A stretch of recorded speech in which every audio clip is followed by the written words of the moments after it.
2K21 demo is out now, and in this episode, we're jumping right in. Plus, we look back at our best 2K TV moments of 2K20. And first looks. And the starting lineups have concluded. So it's the 2K Sports pregame show.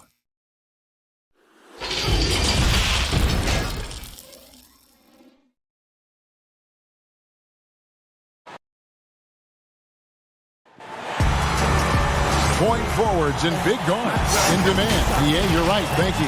Let's check out Toronto's starting lineup. Siakam and Ibaka, the duo down low. Lowry out there with Fred VanVleet. And it's Anunoby in at the 3 spot. And for Los Angeles, we've got Kawhi Leonard. Morris is out there with Ivica Zubac. Then it's Paul George. And it's Beverly in at the point guard. Now here is Ibaka. Stolen by George. 3-on-3. Here's Beverly. A really good second-round pick out of Arkansas. Beverly fits perfectly in that 3-and-D role. Well, you talk about someone who's an absolute piranha on defense, and that is Patrick Beverly. He gives you no room to get comfortable and is a thorn in his assignment side. No good on the second free throw. And so Siakam will bring it up for the Raptors. Anunoby passes to Siakam. Drilled from 11 feet out. He is so versatile on the offensive end. Siakam's become reliable in catch and shoot, and that just makes him all the more valuable. And Smitty with Beverly and his defense, it's not like he turns it on or off. Nope, he's always going full speed on defense. It's been his calling card as a player for years now, and it's what he's made his name on in the NBA. Here's Lowry. Kawhi Leonard making his last shot. Pass to Lowry. Takes the 3. Hits it from 3-point range. Hey, a part of being a good floor general is understanding when it's your shot to take. Nice read by Lowry. Morris outside. Lowry against Beverly. 5 to shoot. Fires the 3. And it's out of bounds. The Raptors will take it the other way.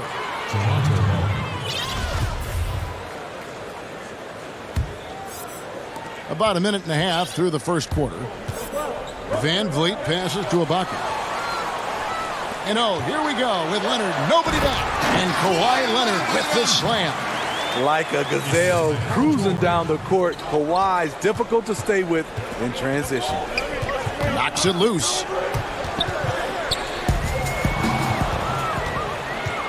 Pulls up. The shot by Lowry, no good. Can't fault the play call, even though he couldn't convert. That's a good shot. A big key to the Clippers' recent surge, the development of Montrezl Harrell. His activity and his ability to score have been infectious for this team, and he also can be very intimidating. Now here's VanVleet. He's been putting up the points on a very steady basis, averaging around 17.5 points a game. Clippers have gone 3 of 4 from the field to start out the game. Beverly wide open. Here's Zubac. The pass to Morris. Another shot. Clippers moving the ball around. 6 to shoot. Outside, George. Offline with his 3. And the Clippers getting Harrell in that Chris Paul deal. Turned out to be a decent trade for both teams. You're totally right. The Rockets already had Capella. Harrell was sort of a redundant in terms of skill set. And you can only have one rim runner on the floor before you begin to compromise spacing. And it's Lowry with the ball. Brings it up for the Raptors. They trail by 1. They put up a nice win against Utah last time out.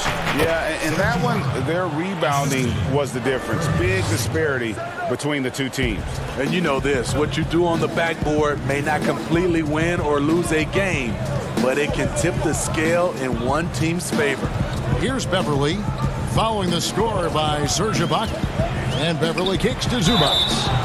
Well, Ivica Zubac may not block a lot of shots, but Smitty, he is still a solid defender. What Zubac does is a great job of challenging players at the rim and provides great help from the weak side. He does rack up a lot of defensive fouls, but hopefully that decreases with time. Here's what the Clippers are going with right now. JaMychal Green, he's checked in for Morris. Landry Shamet comes in for Kawhi Leonard. Williams, he's checked in for George. And Reggie Jackson subbed in for Patrick Beverley. And he likes to get in a rhythm early. Nice triple. Shamet on the wing. Coming in off a 10-point performance last game out. And he uses the glass on the layup. The defense having to respect Jackson's outside game. That opened up things for him in the inside. Pass to Hollis Jefferson. To the left wing. Pass to Davis. It's Powell on the wing. Davis kicks to Boucher. And it goes out of bounds. Last touch by Green. And he jumped out to that ball immediately. Great reaction on that deflection. A little bit late there, but you tried to get into your opponent's head. Force them to go somewhere else with the ball, and he did that. And it's denied. Outside Jackson. Here's Shamet. No good with the triple. Toronto's gone 2 of 4 from beyond the arc to start the game. Gasol looking around.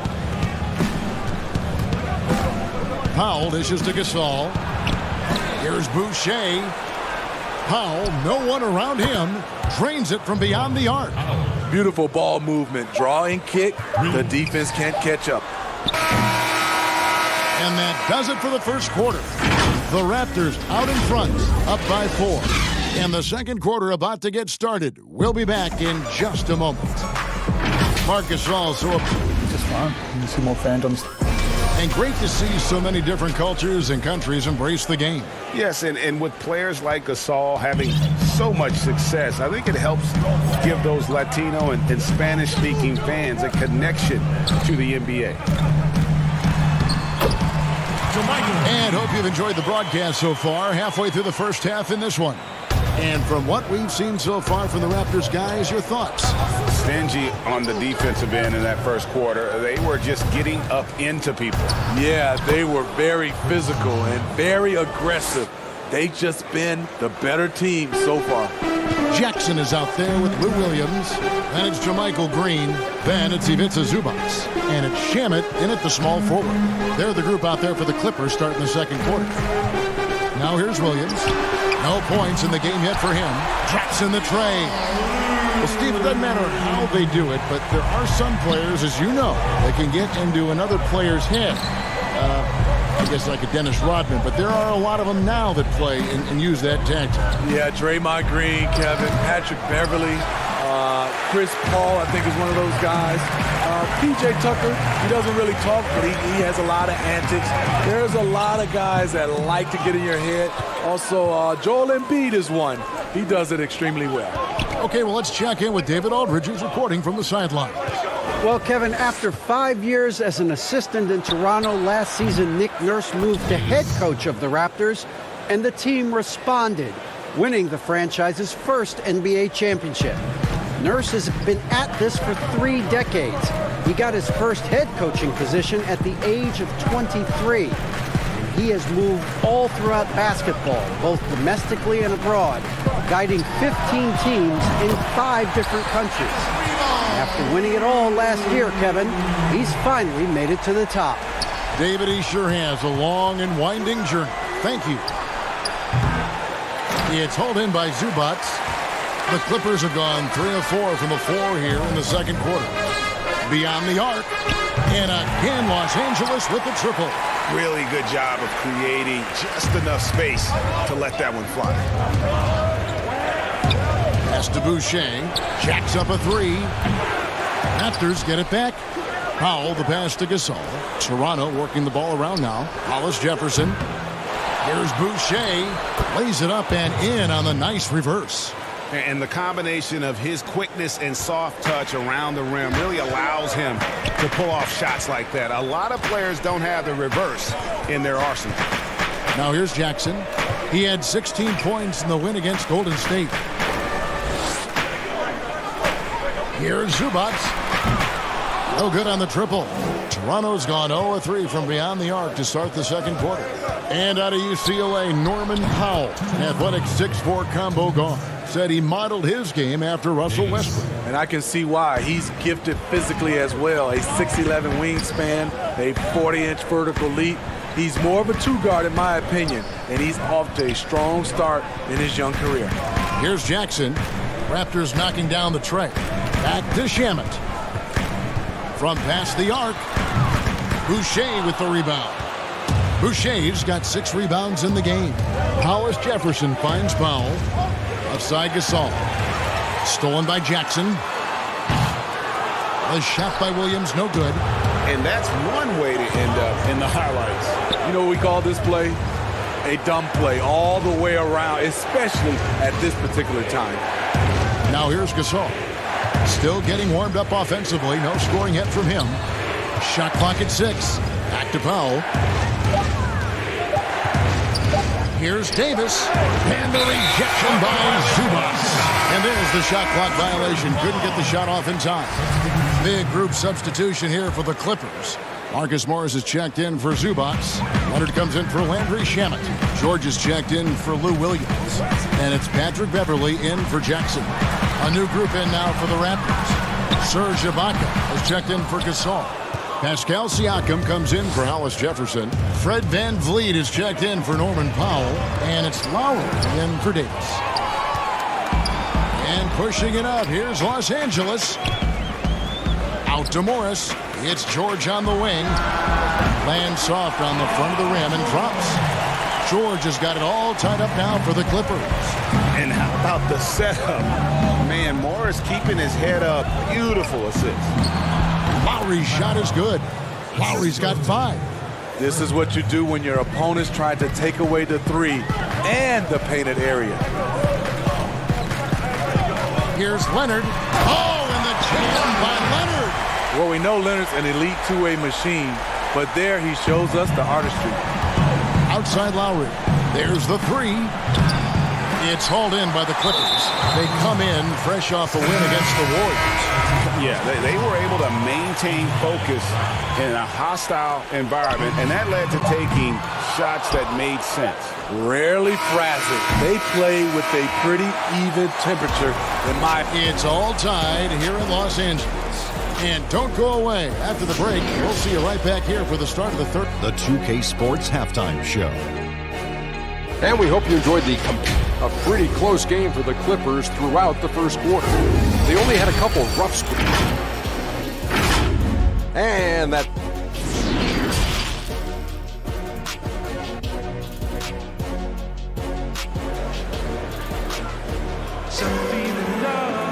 And we've got second half action for you. Thus far, a pretty evenly contested game. You have to like what we're seeing so far from Kawhi Leonard. Yeah, and just look at the numbers from the first half. He has been very efficient. And it's not like everything's been at the rim. There's been a number of jump shots along the way. Third quarter action getting rolling right now. Brought to you by Gatorade. All fueled up and ready to go. Here's who's on the floor. So the Raptors 5 right now. Anunoby and Siakam in at the forward slots. Fred VanVleet out there with Lowry. And it's Ibaka in at the 5. And Los Angeles guys shooting about 42% so far. And that one's good. Leonard. And the Raptors took some heat for parting ways with reigning Coach of the Year, Dwayne Casey. But his successor, Nick Nurse, guided this franchise to an NBA title. Tremendous self-belief and determination. The only NBA head coach who was also a head coach in college, the G League, and overseas. He's been preparing for this for a long time. Lowry for 3. He can't hit that time. And the Clippers will come the other way.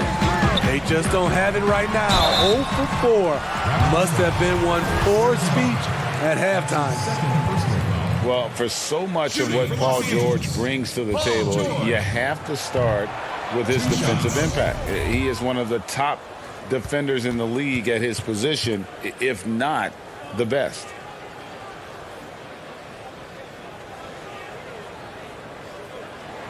And he's good on the second. You look at George with all he does, Greg, you sometimes forget how good his perimeter defense is. Well, I mean, his teammates and coaches won't ever forget about the impact he has on that end. Even when George isn't scoring or the shot isn't falling, he is still a monster on the floor just with his defense alone. And out of bounds as the Raptors gain possession.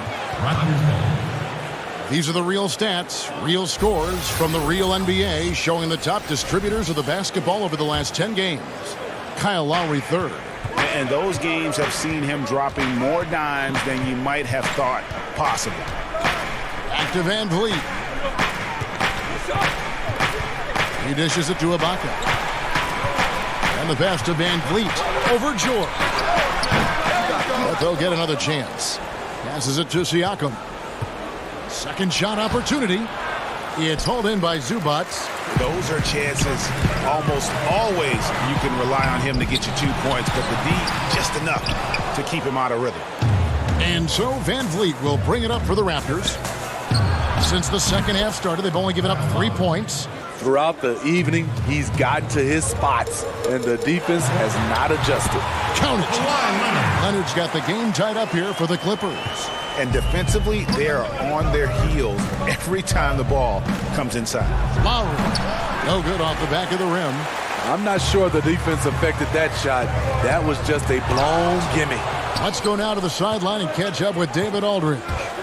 Well, Kevin, one of the reasons Toronto was able to win the NBA championship was the astronomical improvement from Pascal Siakam, who was recognized as the league's most improved player. It was the dream of Pascal's late father that he'd reach this level. And his determination to make that reality has brought him a long way from home. Kevin? It has indeed, D.A. Great story, and thank you. Pass to Zubac. Steve, let me ask you, what's better for a young player's development? Being on a worse team getting more minutes, or being on a good team and getting fewer minutes? You know, I think always getting a chance, Kevin, to play minutes is best for a younger guy. But if it's hurting the team, you don't want to see the coaching staff playing these younger guys just to get the one guy ready. I think you still have to think about the team. You have to have guys earn minutes, whether they're a rookie, whether they're a veteran or not, and I think that's better for young teams. Beverly against Lowry. Pass to George.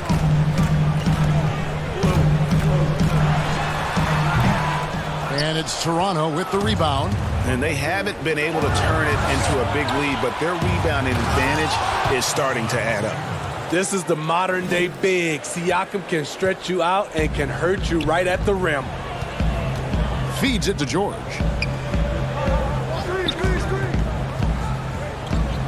.106 left to play in the third. Morris finds George. Shoots over Van Vliet. The shot by George, no good. He's kind of lost his way this period, having a hard time getting anything to go down. Took him no time at all on that one. Ibaka's got the lead up to 7 now for Toronto. Finding a little rhythm here that they have to like where they're at. They're playing well. They're building momentum. This is how they can turn a small lead into a big one. In case anyone was wondering, this is what it looks like when you're in the zone. He hasn't missed one all quarter. 30 seconds left in the third quarter. Van Vliet passes to Ibaka. It's rebounded by Leonard. The Clippers have gone somewhat so far 4 of 10 on their shots in the second half so far. Fast break Toronto. Here's Anunoby. Takes it out to Siakam. Paul George with the steal. And then Leonard with the dunk. Well, you know, the truth is Leonard's been focused all night. Has an array of go-to moves and the endurance to keep on coming. It's still anybody's game as we've reached the end of 3. Raptors lead by 3. We'll be back shortly live from Staples Center in downtown Los Angeles. And it's time now to bring you our State Farm assist of the game. and he sliced the D wide open with his speed. They had no chance to prevent that basket. Creating plays for others, it's an art form, but it's also a discipline. Fantastic job. And with these teams locked in a very close contest, this fourth quarter promises to be a good one. Green is out there with Kawhi Leonard. Then there's Reggie Jackson. Then there's Landry Shamet. And it's Williams at the shooting guard. That's who's out there for the Clippers. Here's Jackson.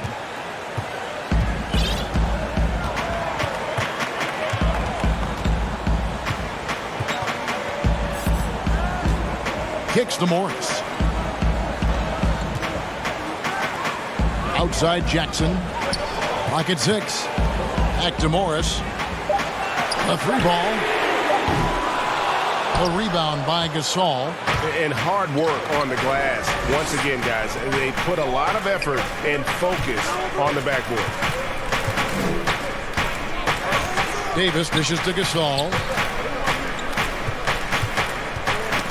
Ball's knocked loose. There's the pass to Hollis Jefferson. The Raptors need to get a shot up. Powell for 3. That shot, no good. George with the defensive effort. Looking to end his cold spell, and it's good on the way in. Well, 6 of their last 10 points coming off the fast break. Outside, Davis. Launches it. And again, no good by Toronto. Clippers trail by 4. Morris passes to Jackson. It's stolen by Davis. Here's Siakam. Offensive rebound. Hollis Jefferson finds Gasol. Powell for 3. Shot clock reset for Toronto. Great anticipation by Marc Gasol. Really known for defensive rebounding, but he did it that time on the offensive glass. Second minute off the clock now in the fourth. And it's George missing. Raptors leading by 6. Here's Hollis Jefferson. Gasol kicks to Davis. Shoots. And the shot is long. LA's gotten off to an 0 for 2 start from downtown here in the fourth quarter. Shooting foul as the whistle blows. He'll shoot 2 free throws. A trickier cover than he gets credit for. JaMychal Green catches the defender out of position. 2 shots. That free throw, no good. And the Raptors with some changes. OG Anunoby's checked in for Rondé Hollis Jefferson. Fred VanVleet comes in for Norman Powell. And it's Kyle Lowry in for Davis. JaMychal Green, undrafted out of Alabama, played in the D-League and France, but he solidified himself as a quality NBA big man. Flying high and throwing it down with the one-hander. One of his favorite moves right there, guys. And over 2.5 minutes in the books here in the fourth. Shamet the pass to Morris. No good there. Raptors leading by 7. Here's the 3. VanVleet with the bucket. VanVleet's got himself going there. His first points of the game on the deep ball. Shamet the pass to Green. Count the basket. You know, JaMychal Green is extremely gifted down low. A solid post threat who can get the job done down there. Lowry kicks to Anunoby. Passes it to VanVleet. It's up a 3, and the Raptors hit again from deep. Their ability, again, to stretch the floor, particularly in this second half. This was obviously a focal point coming out of the break. Look smart when the shots are going down. Outside Williams, over Gasol. Rebound by the Raptors. Siakam's got 6 rebounds here tonight. Anunoby passes to Siakam. Out left to the wing. Wide open. And it's the Clippers with the rebound.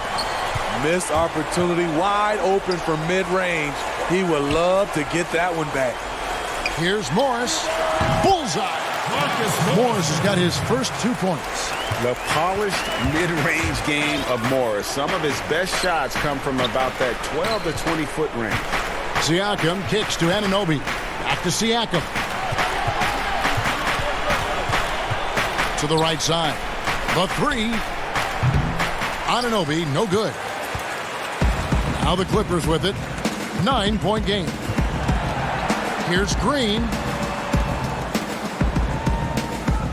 Man, covered by Van Vliet. Now Shannon from deep. And it's Lowry with the rebound. For the three, Siakam, good. Siakam's got the lead up to 12 now for the Raptors. They just blocked out the noise, kept on grinding, and this is their reward. And guess what? It's going to be a fun flight home. Total team effort. Big win on the road. Here's Shamet. And it's off from three-point range. And so Toronto takes this. All right, David, great job. Thanks so much. And that'll wrap it up.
to a special edition of 2K TV.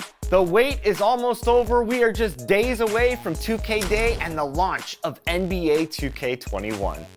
And if you can't wait, you can get early access to the NBA 2K21 demo right now. Here's how you get started.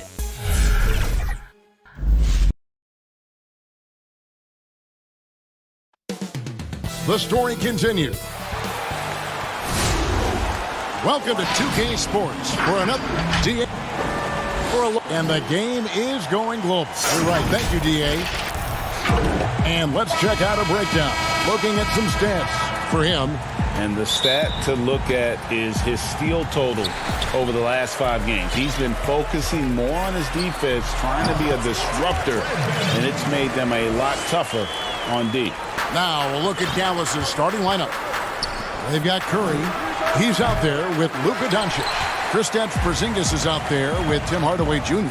And it's Finney Smith in at the power forward position.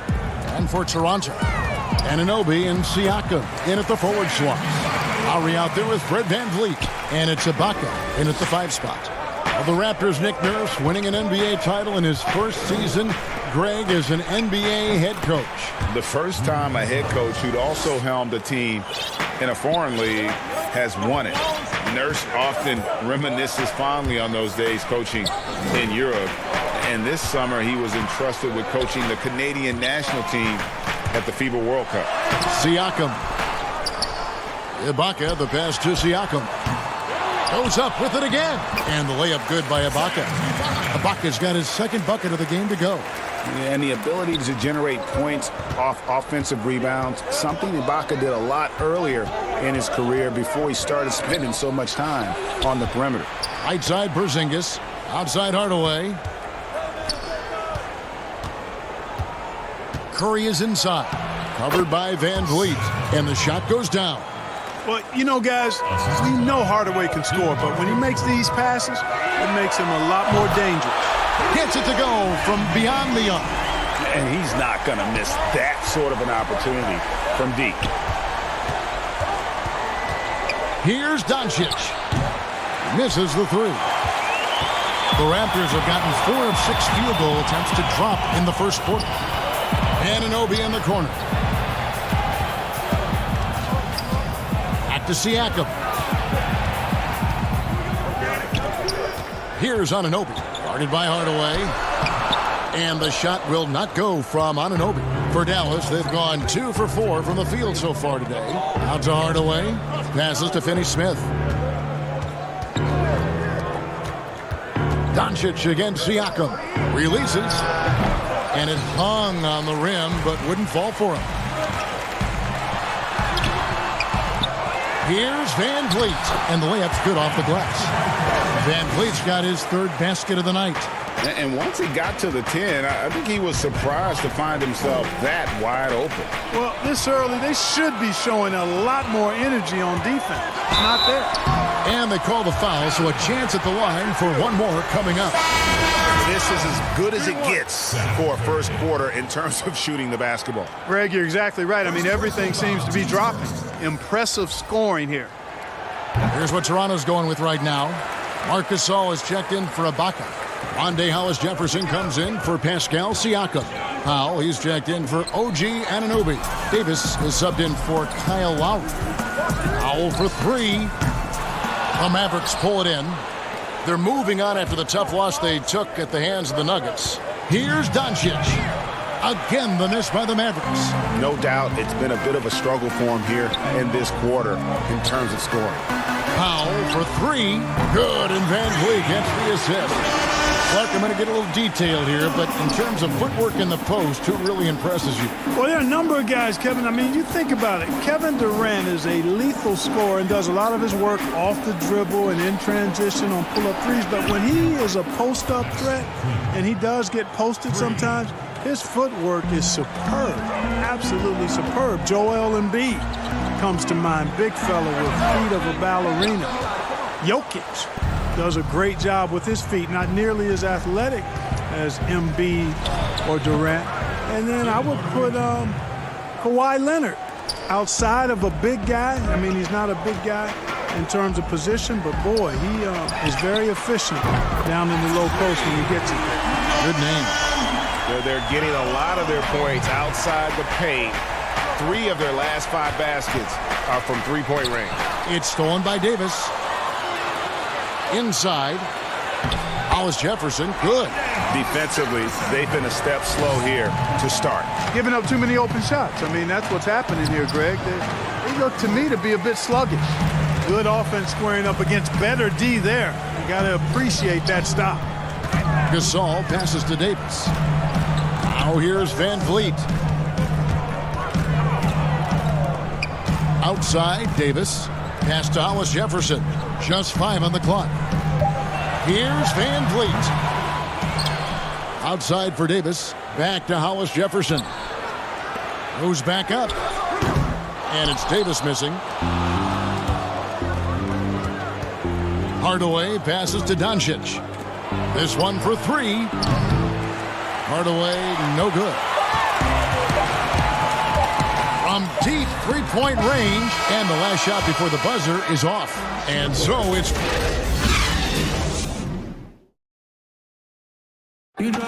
Kristaps Porzingis grew up in faraway Latvia. My older brother, he was a big fan of NBA. And Greg, that's something different now for foreign players, isn't it? A lot more exposure to the NBA. And KP, a fan of the culture. You saw him in cornrows as a kid. I think that helped prepare him for the transition. And glad to have you with us, folks. Second quarter of basketball. This game has not exactly been neck and neck, but plenty of time left in this one. And guys, what do you think about the offensive approach we've seen so far for the Raptors? Well, I'll tell you what, they must have had a good shoot-around because they've been fantastic from long range so far, fellas. Also, guys, the passing has been terrific in the first half. They'll be happy with all those assists. On the floor for Dallas, we've got Burke. Also, J.J. Barea out there. DeJuan Wright is out there with Marjanovic. And it's Kleba in at the 4-man position. And the Mavericks seem to have done the hard part, acquiring a potential franchise player in Luka Doncic. And you know, guys, we've seen it, but in this league, 1 star isn't enough. That's why I think the trade for Porzingis was a good gamble. If he can stay healthy, they have an inside-outside star combo to build on. Barea, no good. Just a solid performance on the interior. The rebounding has been off the charts. Yeah, you look across the board, it's actually sizing up, shaping up to be a great game. I mean, strong performances throughout, and they've really been strong on the glass. Guys are looking for a spark here. Yeah, a cold stretch offensively, for sure. To the left side wing. 13 feet away. Hollis Jefferson with the rebound. Hollis Jefferson's got his 4th rebound with that last one here tonight. Nailed from three-point land. And the Raptors lead by 18. And, you know, Kevin, Gasol is one of the best passers in the league. I mean, in his position, there aren't many better. Excellent at scanning the floor and finding the open man. The putback. He hangs in there and cashes in on the second chance points. Just in a perfect position to grab that rebound and then get the putback.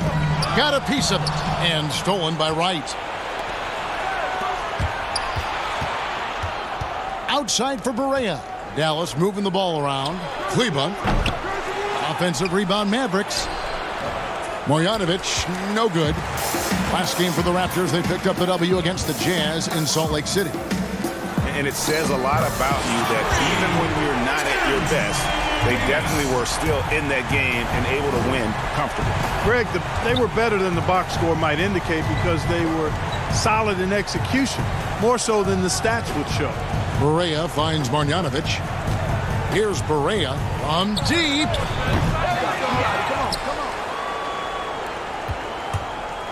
Lets it go with a 3. Not going to go that time. And Toronto will come the other way. Boy, just cannot buy a bucket, guys. I'll tell you what, that's a painful quarter for him, and it's painful for me to watch, too. Hollis Jefferson passes to Gasol. Powell against Wright. 6 on the shot clock. Here's Boucher. Tried to bank it in, but he misses. Mavericks trailed by 19. And even though you only see him in short spurts, Boban makes an impact, Clark, when on the floor. Yeah, Marjanovic is a huge guy, and he only plays limited minutes at a time. But there's nothing small about this guy. He's an efficient scorer when he gets his chances, but just doesn't have the foot speed to be able to play significant minutes. And we've got an update here, so let's catch up with David Aldridge. Well, Kevin, Kyle Lowry is hard-nosed, as we all know, and if you ask him, it comes from his upbringing in Philadelphia. Lowry said, "A Philly player is what a basketball player is. We played on concrete. You got to be mentally tough. You're not trying to be athletic. You get hit the wrong way, you run into a metal pole." Kevin, that's what made him from Philly to Villanova to Toronto to an NBA champion. I don't know about running into the metal pole, but that sounds painful. But he's certainly as tough as he can be. David, thank you. Now here's Paul. 6 points for him. The shot's good. 6 points for Serge Ibaka. The assist totals, Kevin, just continue to grow. They're way ahead in that category. Ball movement has been flawless. Clearly just an example of a different mindset between these teams. And they may be leaning a little too heavily on the three-pointer when there are better looks to be had inside. Yeah, and it's one thing when your shots are falling from the perimeter, but when you go cold and things aren't going as well, you got to get that thing inside. Mix it up a little bit. And the Raptors making a change here. Van Vliet's checked in. Then for the Mavericks, Porzingis is checked in for Marjanovic. Hardaway comes in for Maxi Kleber. And Doncic is subbed in for Burke. Back to Lowry. And there's the pass to Anunoby. And it's out of bounds. Last touch by Curry.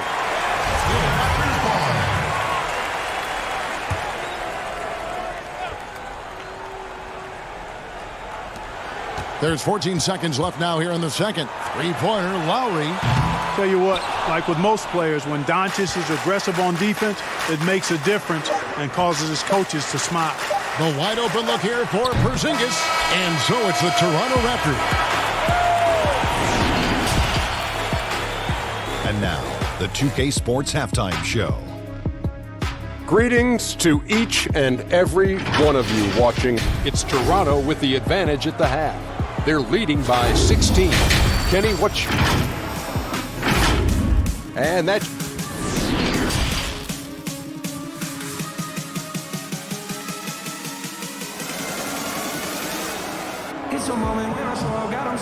And there wasn't too much drama in the first half, but maybe things will tighten up here in the second.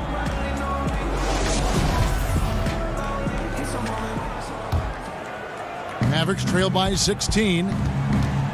You know, guys, the Dallas Mavericks with the longest active sellout streak of any pro basketball team. You can put sellout in quotes because they actually give a lot of tickets away to schools and community service groups to make sure that building is full. And now let's check out the lineups courtesy of Gatorade, all fueled up and ready to go for the second half of basketball. Setting the floor for the Raptors.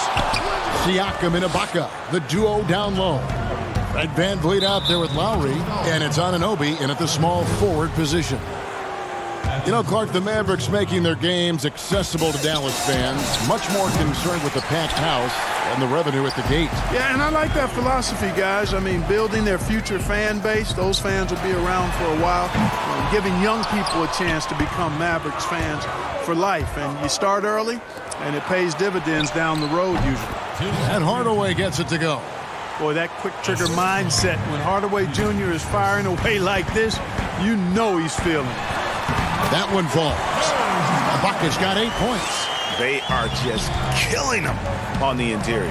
Yeah, you can't say that with enough emphasis. I mean, the defenders are just not being aggressive enough down low. You got to play with some physicality in the paint. Usually, guys, he's going to knock that one down from there. Proficient at operating in that medium range area. Great idea to pull up and take the transition three there. The D was in position to block his path to the hoop if he took it inside. Doncic feeling it out. Back to Curry. Doncic outside. Some nice passing here by Dallas. Shot clock at 6. To the paint. Shot from free throw range. Porzingis can't hit. That's 1 for their first 4 to start the second half. Lowry kicks to Ibaka. Pass to Van Vliet. Shoots the three. And it's Finney-Smith with the rebound. Mavericks trailed by 19. Doncic outside. Passes it to Curry. Ibaka against Doncic. The feed to Curry. Off on the layup. Ooh, and this is turning into a slow start here in the second half. Seems like they left that offense in the locker room. Lowry passes to Van Vliet. Siakam kicks to Anunoby. Off target from outside. For Dallas, they've gone only 1 of 5 from the field since halftime. Very slow start offensively. Doncic finds Porzingis. On its way from Curry for 2. Controls the rebound and puts it back up and in. You know, fellas, I like the aggressiveness Porzingis is showing on the glass. I mean, getting good positioning and using that big body when shots go up. That's why he's boarding it well. Outside Lowry. Pass to Van Vliet. That's in, coming off an assist from Lowry. Van Vliet's got 6 here in this quarter. Mark, you were so prolific in so many areas of the game. Which part of basketball came the easiest for you? I think the rebounding piece. I always had a knack for sniffing out missed shots and had the size and timing and hands to chase down rebounds. But that was probably the strength of my game and the most unique part of it at an early age. And then the ball handling. My dad was 6'4" in the 50s, which meant you pretty much played inside, and he drummed into my head and my heart. Make sure you can handle that ball. So from the time I started playing, I was dribbling and making sure I could handle it, and it served me well during my playing career. Doncic, no good. They have been board dominant in this game. That's definitely been a factor in crafting this huge lead. And it's been a well-rounded performance. I mean, strong rebounding has certainly been at the center of it, but it's been good on a number of levels. Here's Curry, played in with a nice touch off the glass. Curry's got 9. Nice body control by Seth Curry. I mean, he's so good at fending off defenders on the way up. Siakam, good. Yeah, that's back-to-back threes. The D just seems to be slacking off a little bit. Finney-Smith passes to Doncic. And here's Porzingis. Doncic outside. Fires from 14. Count that bucket. Doncic has got his 2nd bucket of the night. You know what? It's really rare to see young players like Doncic have such offensive creativity in their game. Deadly from the mid-range. For Toronto, they have shot just 1 free throw earlier. 1 for 1 in the game. And they've done some really nice work at the foul line, knocking down 80%. Those are good numbers for any team. I mean, they can feel extremely good about their free throw shooting percentage this season. And the potential Anunoby has is exciting. Has the athleticism, the shooting touch, and the drive to keep improving. And Barea has it in the corner, all alone. Marjanovic, the tip in on the offensive rebound. Oh, how about the deft touch right there, guys? He just guided that ball back up and in. Just a fingertip touch on the ball. That's exactly right. No need to catch it when you've got the kind of soft hands that he does. And so it's Toronto taking a 19-point lead into the break. They have been excellent at both ends of the floor. The scoreboard showing what a complete performance this has been. And we'll be right back after this. And a chance right now to show you our State Farm assist of the game. And definitely deserving of the prize tonight. How about the read he made here? Looking like a point guard, putting the pass right on the money. Terrific versatility coming from a big man. Not something that the majority of big guys possess. And we reach the 4th quarter in a game that may be already out of hand. On the floor for Dallas starting the 4th quarter here. Trey Burke is out there with J.J. Barea. Then there's Marjanovic. Then it's DeJuan Wright. And it's Kleba in at the 4. Out of bounds, Dallas will take possession.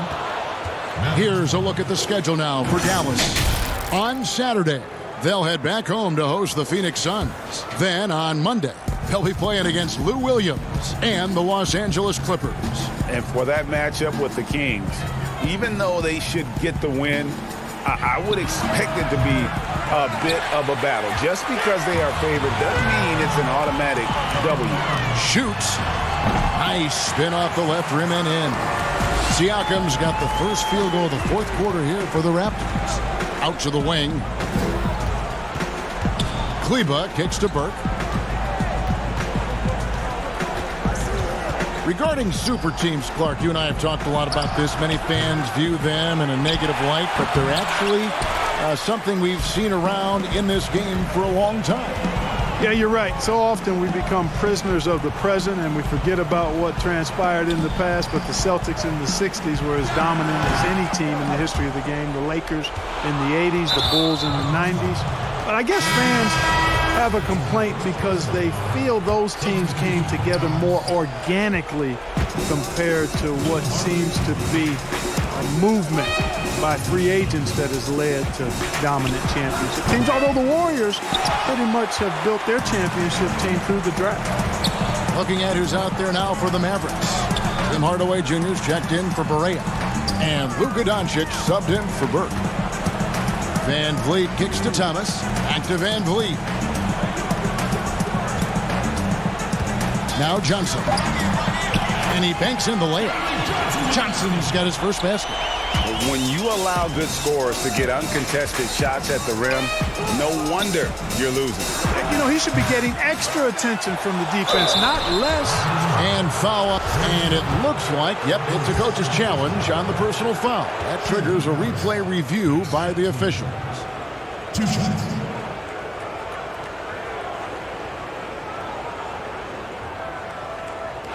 And I think when it comes to some of the more difficult calls to make, personal fouls can be tough. The action is so fast that it's really tough to catch everything in real time.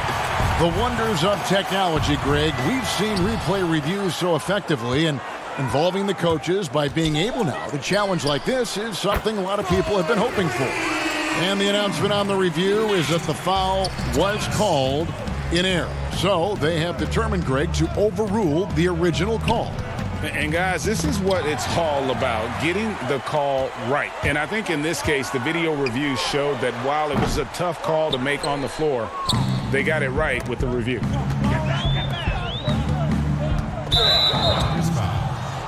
Some changes for Toronto. Rondé Hollis-Jefferson comes in for Stanley Johnson. And it's Lowry in for Thomas. Dallas also making some changes. Porzingis is coming in for Marjanovic. And Curry subbed in for DeLon Wright. Van Vliet passes to Lowry. Back to Van Vliet. Fires the three. The Mavericks pull it in. Porzingis has got 6 rebounds here tonight. Hardaway kicks to Kleba. That drops and it comes off the assist from Hardaway. Well, excellent recognition from Hardaway Jr. to find his teammate there. This guy's an unselfish player. Van Vliet passes to Ibaka. And it's in after a nice bounce off the right side. That gives him a double-double in this one. 10 points and 11 rebounds. Porzingis can't hit. That's a surprise. I mean, really out of character for him to miss when the defense is not right up on him. Here's Hollis-Jefferson. They get it back. And Ibaka kicks to Van Vliet. From the arc. It's rebounded by Dallas. Porzingis has got 7 rebounds in the game. And there's the foul. It goes on Serge Ibaka. That's foul number 2 for him. And Toronto will go for a different look here. Boucher is checked in. Stanley Johnson comes in for Pascal Siakam. Thomas checked in for Fred Van Vliet. And McCaw is subbed in for Kyle Lowry. Here's Jackson. Oh, and that one had the right spin on it, and it is good. And as we head to the final buzzer here, a crushing blowout, big-time dominance, and this will go in the record books as a gaudy win for the Raptors. This was a team performing to its fullest capability. A hugely satisfying win, a game that not many will soon forget, and on the other side, one that I think most will try to forget. And on the year now, tonight's impending victory will push their win total to 47. And you could tell they were ready for this one today, guys. There was something extra on the line, and they wanted it. Greg, I know exactly what you're referring to. I mean, with this victory, they'll get the edge in the season series by taking 2 of their 3 meetings. The one player that really stands out, of course, in this one, it was a dazzling game for Serge Ibaka. He was really important under the basket, making the plays down low and getting position to pull in rebounds. Here's Boucher. Outside Thomas. Lets the 3 fly. Can't get it to fall. Boy, Lee is so solid defensively. He competes at a high level. And you... All right, David, thank you. And that'll do it, folks.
can't wait to get started in the NBA 2K21 demo, get my players started, and of course, all-time Lakers versus all-time Celtics. Just out of curiosity, Chris, who has more championship rings? Yeah, I was going to talk about the Lakers, but then you bring up that argument, and I really don't have anything to say about it. And getting mentally prepared to compete. You see the focus.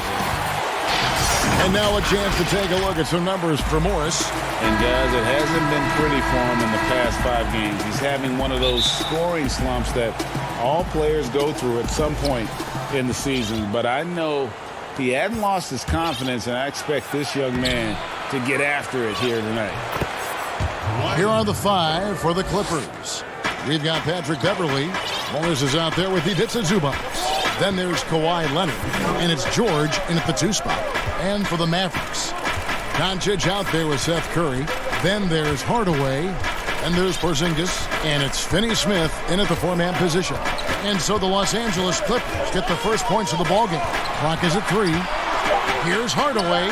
It's good. He makes his first shot of the game. Doris, the depth of talent for these two teams, a real point of pride for both. Well, I think both of these front offices take extraordinary pride, Kevin, in their ability to surround their star players, and you have to have stars. But the key is the guys around them. What is their fit? Do they complement the stars' greatest attributes? That is the measure of a great front office. Now here's Curry. Kawhi Leonard unable to get his shot to go. Curry passes to Porzingis. Back to Curry.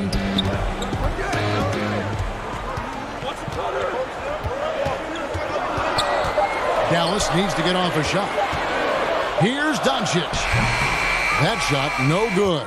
And the Clippers will go the other way with it. They come in fresh off a win against the Warriors. Yeah, facing that hostile crowd, they just found a way to kind of tune out the noise and focus on the game. Well, the best way to silence the crowd is with your offensive game. Those fans got quiet in a hurry when the buckets started raining down. A 3 from Leonard. And again, it's the Clippers missing. Just one made field goal in 5 tries. Not a good start. Curry dishes to Doncic.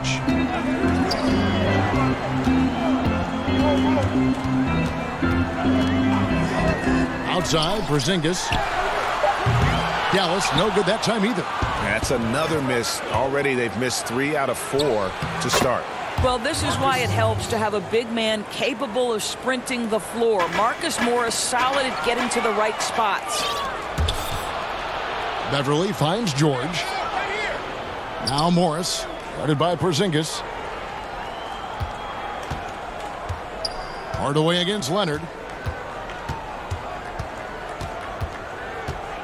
Pass to George. Let's go. Pulled the shot a little left, but the bounce goes his way. This guy reads situations so well, and he knows how to execute. We know this about the Dallas Mavericks. They will put every piece of data and information to use in terms of trying to get an advantage. Think about it, guys. They are now doing blood tests, trying to head off injury for their players. They believe this gives them a clearer picture into the overall health of their athletes. Now, here is Morris. Zubac kicks to George. Morris looking over the floor. Now the pass to Beverly. Gets the three-pointer to fall.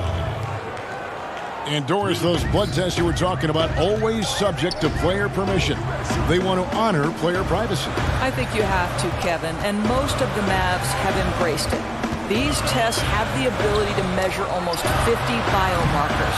As an athlete, you're always trying to stay in peak form. As an organization, you're always trying to manage appropriately their workloads. Boy, with his shot not falling right now, it might be time to look in a different direction. See if you can get your teammates started. Great teamwork, punctuated by a strong finish. Going right to the rim, which is where you want transition opportunities to end. Now, here is Morris. He's been putting up the points on a very steady basis, averaging around 17.5 points a game. Here's Beverly. Morris outside. Leonard with no one around. And the three off target. Frozen. The guy is just ice cold, unable to contribute offensively. And here's Porzingis for a three. That's in, and he found his range with that one. Now 1 for 2. Impressive range from KP. Kristaps doing work on the perimeter. 5-second differential between the shot clock and the game clock. Zubac's the best to Morris. And Morris throws it down. Well, not exactly one of those big, burly power forwards, right? He depends on his leaping ability more than those guys, and it serves him just fine, Kev. Stolen by Zubac.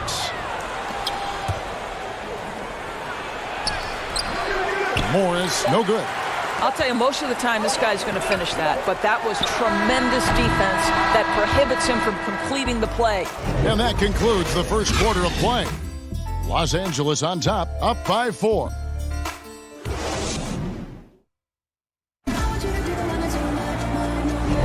And we return to the second quarter, and Noche Latina specialized jerseys on display.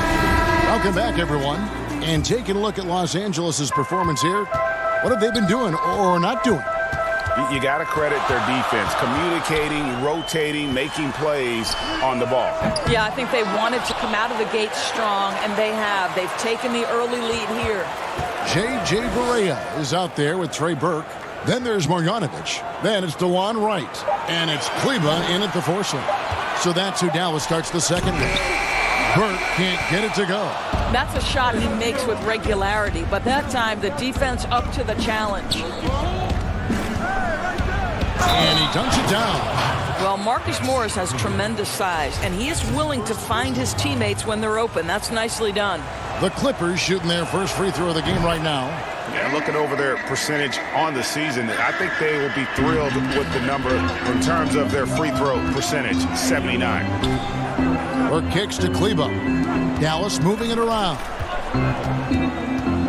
Barea finds Marjanovic. Over Green. Yep, it goes, and the Clipper lead is cut down now to just 5 on the bucket for Marjanovic. I'll tell you, that's a pretty pass. Barea is a spark plug, and he seems to make his teammates better whenever he's on the floor. Back to Williams. Outside Jackson.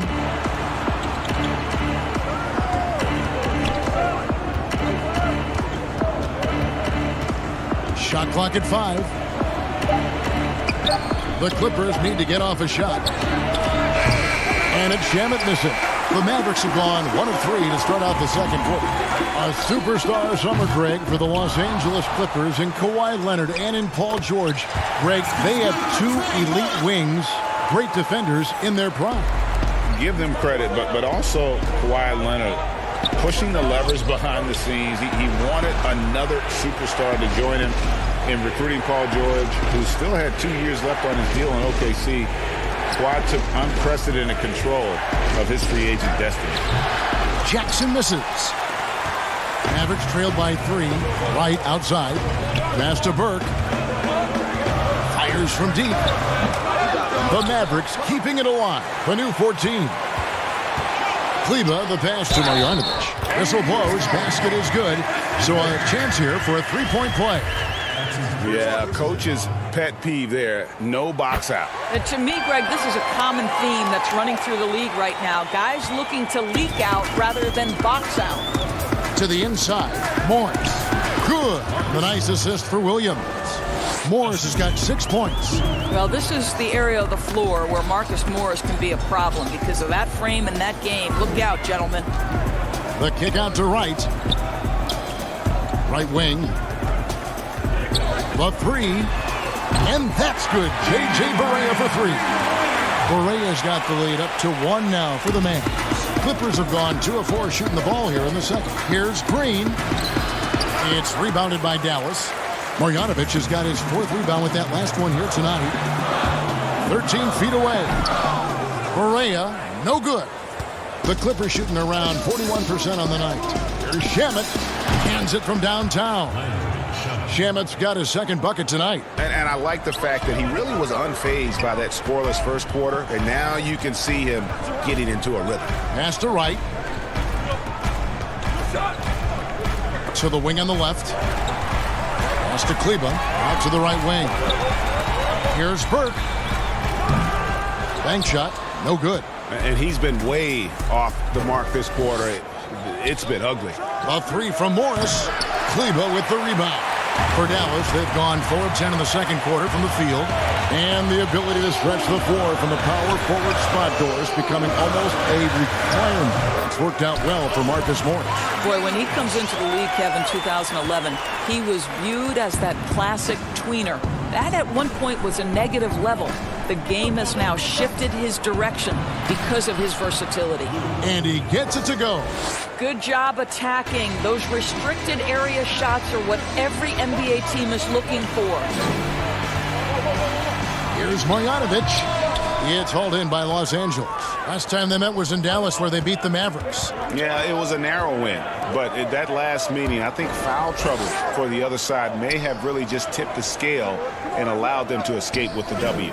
Oh, no doubt. Playing aggressively, forcing the action, that often works in your favor, and it did the last time around. Here's Morris. That shot misses. And it's Dallas the other way. They're moving on after the tough loss they took at the hands of the Nuggets. Barea with a wide-open look. Another three for Dallas. That consistency from distance, that's something J.J. Barea has worked on, and you can see the results here.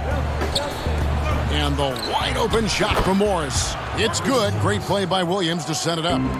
Morris has got 5 points in the quarter. Kleba kicks to Barea. Over Williams. A nice shot by Barea. Barea's got it all tied up now for the Mavs. Listen, this guy, one of the smarter offensive players in the NBA. Barea can beat you equally well as a scorer or passer. It's time now to go courtside as we send you over to David Aldridge from the... All right, David, thank you, and stay with us, folks. We'll be back just after halftime to get the... It's the 2K Sports Halftime Show. Hello again, folks. Ernie Johnson here with Kenny the Jet Smith and Shaquille O'Neal. It's the NBA on 2K Sports, and let's talk the first half. The first quarter for the Mavericks was fairly even. During one stretch, they trailed by 6. And that should...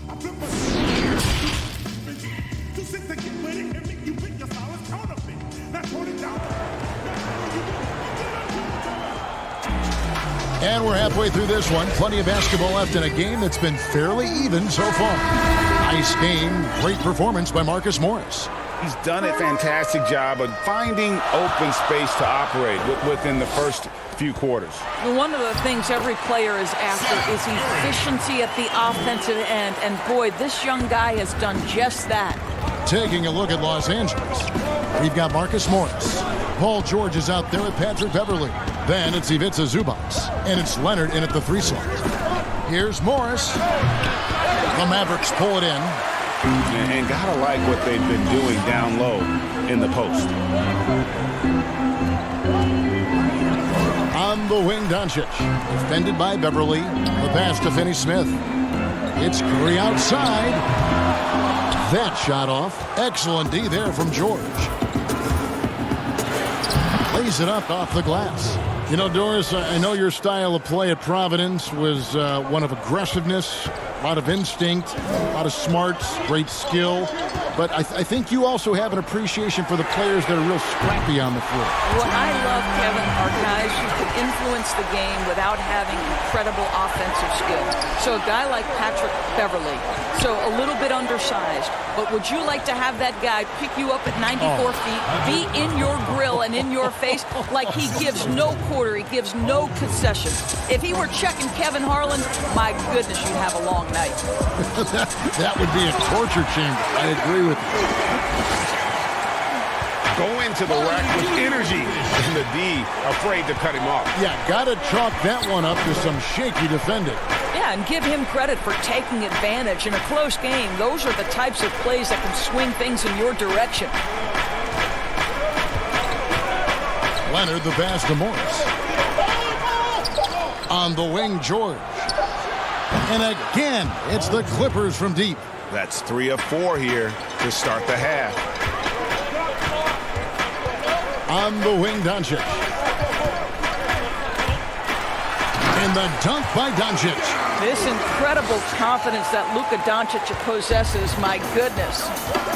Passes it to Beverly. Just under 2.5 minutes into the third quarter now. That puts them in the lead. Leonard's got 5. Boy, excellent start to the second half. They've missed just once in 5 attempts. No good from outside. Got the defender off his feet with the pump fake, but couldn't knock it down. Here's Morris. It's good. With that basket, he's now 5 for 9.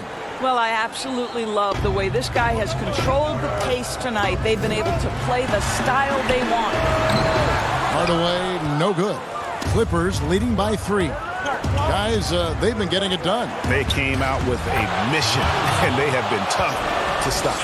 One thing that stands out over the course of Leonard's career is how efficient and effective he has been on the offensive end. Many thought the Raptors or Lakers would land Kawhi, but in the end he came to the Clippers to write his own legacy. Returning to Southern Cal, where he grew up, was a big part of his decision. The big surprise was how Kawhi was out recruiting other stars behind the scenes to join him with the Clippers. Shot from 12 with the putback. It's good on the putback. Hard to imagine them losing this game if they can keep shooting like that. To the middle, here's Curry. And it's good. Assisting on the play was Hardaway. He has 7. 1:11 left in the third quarter. Zubac, the pass to Leonard. Had a hand on it. Finney-Smith kicks to Doncic. There's the feed to Hardaway. Shoots over Leonard. And it's Dallas with another. What a pass by Luka Doncic. He's got tremendous size, and obviously they want the ball in his hands. Maxi Kleber, he's checked in for Dorian Finney-Smith. JaMychal Green, he's checked in for Los Angeles. Jackson comes in for Morris. Pass to Curry. Kicks to Hardaway. And here is Doncic. Launches a 3. Down through the hoop it goes. That's his 5th make on 9 shots from the floor. Well, they're leading in large part because of the work he's put in this quarter. This is nicely done. Down low, here's Beverly. And nothing is falling for him right now. 2 seconds separating the shot clock and game clock. Now, Doncic, 12 points for him. Here's Curry, and another basket for Dallas. Well, as reliable as it gets from the mid-range. Seth Curry very good at finding those opportunities in those spaces. Jackson dishes to Beverly. Back to Jackson from downtown. No good. Shot missing. And that's it for the third quarter. Both teams scoring well as we head to the fourth. Mavericks lead by 5. And a moment now as we take a look at our State Farm assists of the game. And I'm glad this was the pick because I love this pass. Such a great dish. That's what I call court vision. Well, making the game easy for your teammates, Greg. All about putting them in a position to score. That's pretty. Well, what a terrific game it's been so far with this fourth quarter. Sure to bring more pressure-packed basketball. Okay, now let's reset our lineups courtesy of Gatorade, all fueled up and ready to go for this fourth quarter. On the floor right now for the Mavericks, they've got Marjanovic. Doncic out there with Wright. Then there's Tim Hardaway Jr. And it's Kleber in at the 4 spot. Leonard, no luck. Boy, that's one he wishes he could have back, especially against soft defense. Wright looking around. But they get it back. Great positioning on the putback. Kleber's got the lead up to 7 now for the Mavs. And they're scoring much more efficiently here in the second half, and they've gotten that field goal percentage above 50. Williams passes to Jackson. Outside Leonard. Looking to get back on track here. The rebound by Marjanovic. Marjanovic has got his 6th rebound on the night. Just not much success when it comes to shooting. Doncic, no good. And so it's Williams who brings it up for Los Angeles. They trail by 7. Fouled in the act of shooting. Gets the bucket anyway, so a 3-point play chance for him. Mavericks making a switch here. Porzingis is checked in. And a switch here also for the Clippers. Zubac is checked in. And as long as Reggie Jackson is healthy, he's going to give you some punch as a lead guard. Solid scoring option and a guy who's also unselfish in terms of getting his teammates involved. Here's Doncic. And a miss there on the triple. Clippers trail by 4. Williams kicks to Green. And the Clippers miss again. And for the last half decade, Reggie Jackson has been good for about 15 points a game. And that is about the consistency you can expect from Jackson. He's always been a talent. The key for him is just staying on the floor. Williams with a clean look, sinks the triple. That's a huge three-pointer. He'd love to become a go-to guy for them here in crunch time. Yeah, when he gets going, he adds another dimension to their offense that can make a huge difference when the game's on the line. Dorian Finney-Smith's checked in for the Mavericks. And the Clippers making a change here as well. Marcus Morris is checked in for JaMychal Green. Now here's Williams. Just under 2.5 minutes gone here in the final quarter. That gives them the lead. Guys, what a game. 8 lead changes here. And don't be surprised if it comes down to the last possession. It's stolen by Morris. Here's Shamet. Makes it off the glass. Now it's a 4-point Los Angeles lead. Have to love the ball distribution. Keep everyone involved. Over to the wing. To the inside. There's Porzingis. Beautiful dish, and the layup goes down. Embrace the spotlight, KP. Delivery in a big moment for Porzingis. Shamet the pass to Williams. 1:53 left in the fourth quarter. And it's Shamet missing. The Mavericks have gone 2 of 7 from the field, and it's been a cold start to the fourth quarter for them. A putback. He hangs in there and cashes in on the second chance points. Doncic has got the game tied up here for the Mavericks. Luka Doncic loves the big moment, and he delivers. Williams with the ball. There's 1:26 left to play here in the fourth. Just 5 to shoot. Zubac. A 3-pointer off the mark. For Dallas, they've gotten only 3 of their 9 field goal attempts to go down since the end of the third. Pretty cold down the stretch. Oh, you love the aggressiveness and the swagger that Porzingis has to take that shot. Such a clutch play from the Latvian. Deflects the pass. And it's out of bounds to the Clippers as the Clippers retain possession. They got very fortunate there, guys. They should just take their time on offense and not try to force things. Curry's checked in for Dallas. The Clippers also making some changes. George is checked in for Landry Shamet. And it's Patrick Beverley in for Williams. Some nice ball movement by the Clippers. Nails the tray. Wow. How about Paul George commanding the basketball when his team needs a basket? Go to work, sir. Here's Curry. It falls! So much riding on that shot. What a bucket. I'll tell you, that changes things, doesn't it? Good job, young fella. What a game. Here's George, and he could not get that one to go. And here we go. A coach's challenge has been initiated. Have to now review the personal foul in question. And I think when it comes to some of the more difficult calls to make, personal fouls can be tough. The action is so fast that it's really tough to catch everything in real time. The wonders of technology, Greg. We've seen replay reviews so effectively, and involving the coaches by being able to challenge like this is something a lot of people have been hoping for. And so the word is in. They've decided that the call stands as it was made on the floor. And, you know, even if a coach still feels this wasn't the right call, you got to acknowledge the effort being put in to reviewing it. The double checking, and the game continues on. Okay, well, let's go down to David Aldridge for a report from the sideline. During that last break, Kevin, I got a chance to hear Rick Carlisle's message to his team.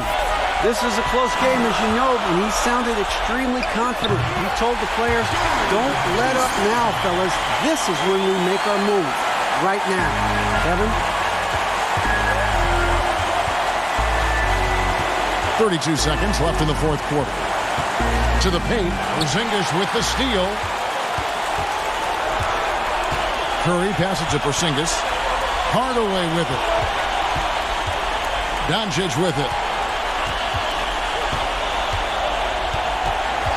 Back to Hardaway. From 12 feet out. The rebound by Paul George. And the activity he shows around the rim is why he is such a respected defender. And what you love about his work defensively, the ability to challenge and change. So post-game sees Dallas taking this one. What a shot.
time. Who been the plug of the power? Ayy, came with a charge in my alley. Ooh, charge it again like it's credit. Your team crowd me to edit. Yeah, I see face and credit. Hold up, ooh, that's.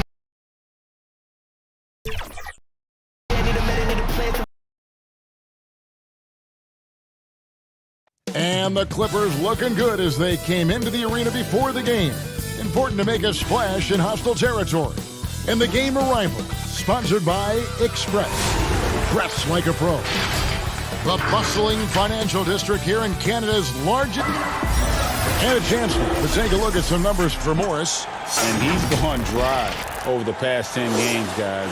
His scoring is way down, and he can't seem to fight his way out of the slump. He better get it going tonight, or they'll start losing patience with him. Here are the starters for Los Angeles. We've got Kawhi Leonard, Patrick Beverley out there with Paul George. Then it's Marcus Morris, and it's Zubats in at the 5 down low. And for Toronto, Anunoby and Siakam in at the forward slots. Fred VanVleet out there with Lowry, and it's Ibaka in at the center position. Just 3 to shoot. Beverley for 3. Rebounded by Serge Ibaka. And so Ibaka, he'll bring it up for the Raptors. They put up a nice win against Utah last time out.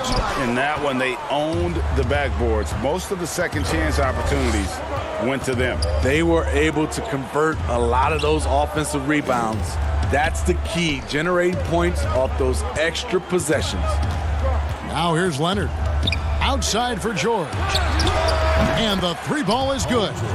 George has got the first bucket of the night, a 3-pointer for Los Angeles. I mean, those huge hands of Kawhi Leonard give him great control of the ball, very sparing with his turnovers. Passes to Anunoby. Leonard with the steal. Good eyes by the defense. Clearly, that's not where he wanted the pass to go, and he's frustrated. And his competitiveness showing through. That's an aggressive finish. He is just unwilling to settle. He gets right to the rim and makes sure they come away with points. And for Kawhi, he never seems like he's forcing the issue offensively. I mean, he has studied the post games of Michael Jordan, and being able to score at all 3 levels has made the game easy. With his strength and his turnaround jumper, he can get his shot off with ease. Now Morris, following the miss by Kyle Lowry from deep. Morris finds Zubats. Now Leonard. A 23-point game for him in the win against the Warriors in San Francisco. Yeah, and I look at his total effect on the scoring, both as a passer and a shooter. Incredibly productive. The pass to Anunoby. Leonard with the steal. Beverley, the pass to Zubats. The shot, no good. And what should have been a simple pass and finish ends up in a missed opportunity on that alley-oop attempt. It started off looking good, but the timing was just a little off, and sometimes that's all it takes. Now here's Leonard. Hard to imagine, but the stats are tremendous as he averages close to 27 points a game. And we're going to have a jump ball. It's tied up there. You 2 players.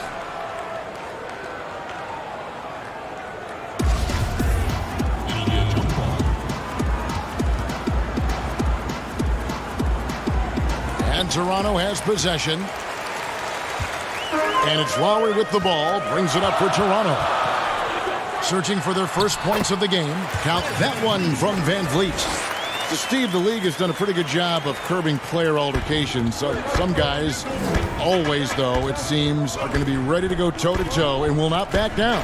Patrick Beverley, Kevin, Draymond Green, James Johnson.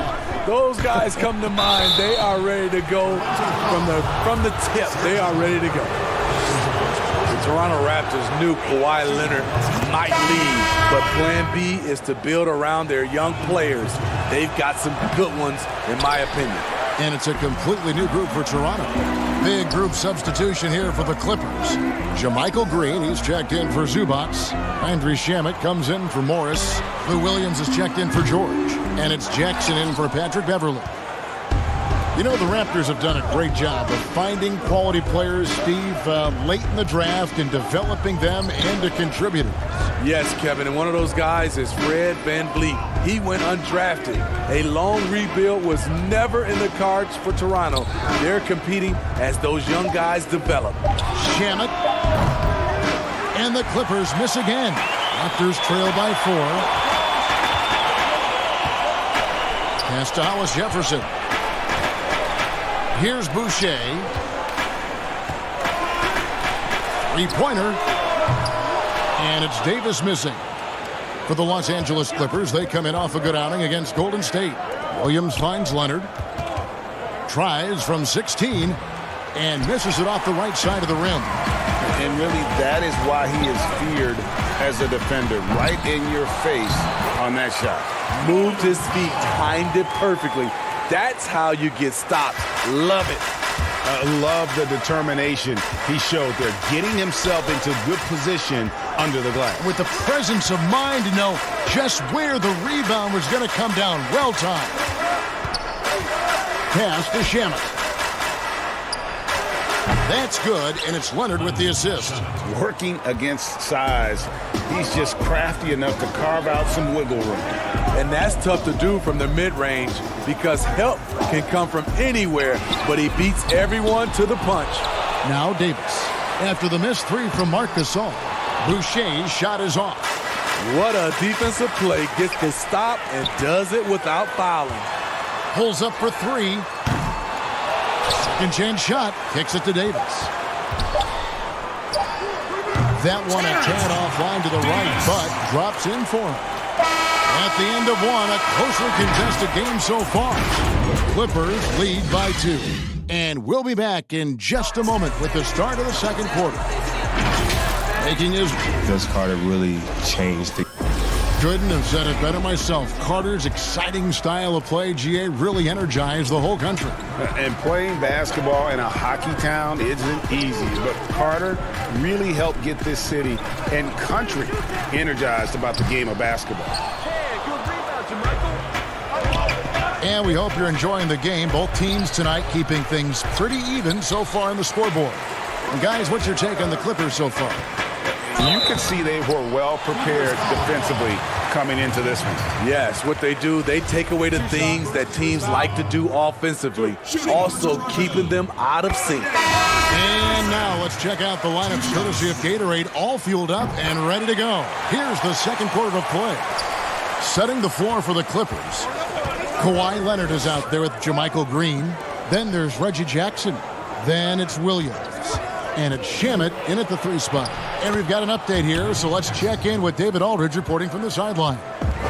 Well, Kevin, last season the G League tested out an expansion of the clear path rule. Now that expansion is making its way to the NBA. It should discourage those intentional fouls that slow up teams on the fast break. Fans wanted it, and analysts clamored for it. That will allow the amazing athletes in this league more opportunities to show what they can do in the fast break. All right, David, a welcome change. Thank you. This is his first trip to the line tonight, so both teams making some changes here. He's perfect from the line this time. We've seen him put a lot of pressure on the defense and then cash in at the line. And with Reggie Jackson at the point, you're going to get more of a score than a playmaker. And that's okay, as long as you plan for that with your system. Reggie Jackson is great at creating for himself, but you like to see him do a little bit more to set up the rest of his team.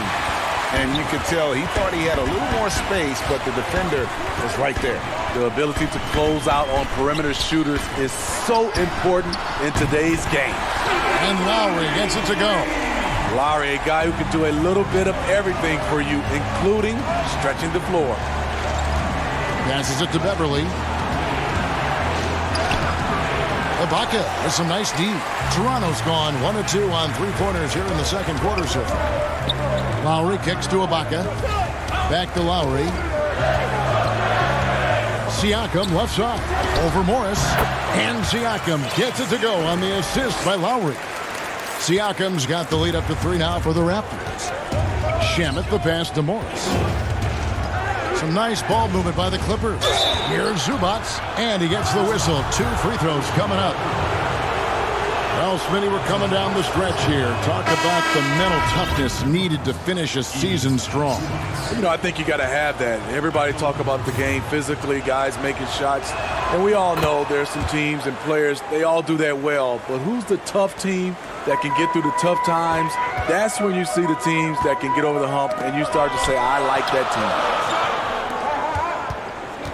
team. Lowry kicks to Anunoby. And the pass to Van Vliet. Siakam finds Van Vliet. Those 3-pointers off the mark. This is the shot they wanted to get. Right guy, right spot, wrong result. And stolen by Siakam. Fires for 3, and he's good on the 3-ball. And it's 6 points for Kyle Lowry. Woo! He got a clean look, and he makes the defense pay for disrespecting him. Beverly the pass to Morris.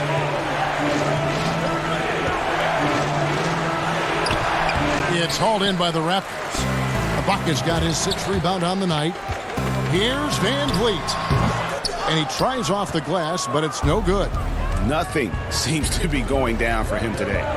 Beverly the pass to Zubac. Back to Beverly. Inside. Here's Morris.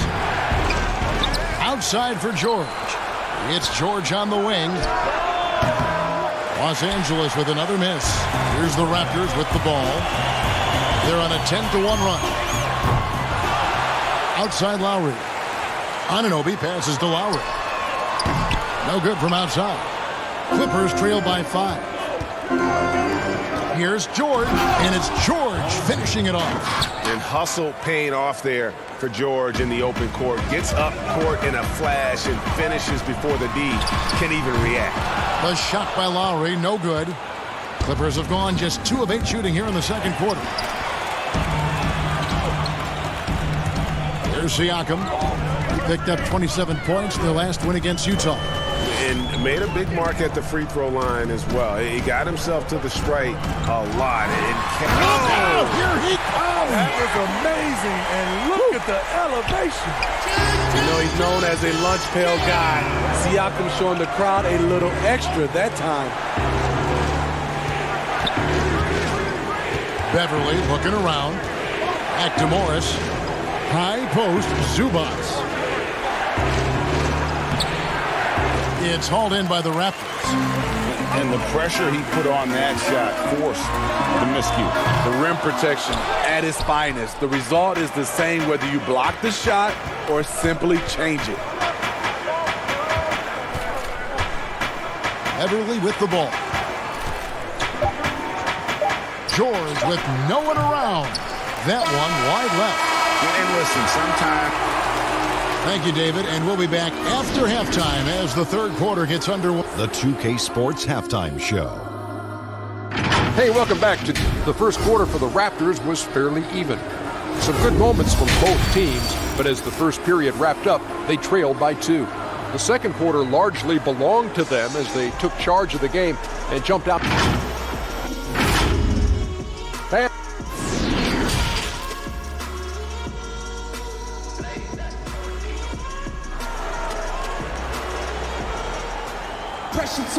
And after a fairly even first couple of quarters, the second half could turn out to be a great one as both teams try to gain an edge. One of the stories here, Kyle Lowry getting it done today. Yeah, I don't know if there's anything that the league can do to slow him down. He's just that good. You know, you almost take it for granted. You look at his numbers from the first half, they're just expected at this point. Siakam and Ibaka, the duo down low. Lowry out there with Fred VanVleet, and it's Anunoby in at the 3. That's Nick Nurse's 5 as we get into the second half. And bought out by his hometown Knicks. Nice to see Joakim Noah back in action once again. It is a former Defensive Player of the Year, a 2-time All-Star. His passion is never in question. Pass to Lowry. Here's VanVleet. Sinks it. What range from outside. Wow. VanVleet's got the lead up to 8 now for Toronto. On the wing, George. And George with the stuff. I love the patience Beverly has developed with the ball in his hands. Terrific find. Raptors leading by 6. Lowry looking around. Pass to Van Vliet. Back to Lowry. The tray. The shot. No good. The Clippers go the other way with it. And Beverly kicks to George. Here's Shamet. The shot's good on the assist by George. Shamet's got 7. And the feed from George couldn't be better. The timing, the placement, everything about that dish was pinpoint. That's 3 of 4 here to start the half. Over to the left wing. Just a little over 90 seconds gone in the third quarter.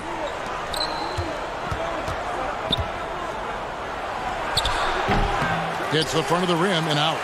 It's a shot you would think he would make. He just doesn't make it all the time. Here's Anunoby. And again, Toronto with the triple. The defense a step slow, and you can see the result. Beverly finds Shamet. Clippers moving the ball around. Here's Noah. That shot is off.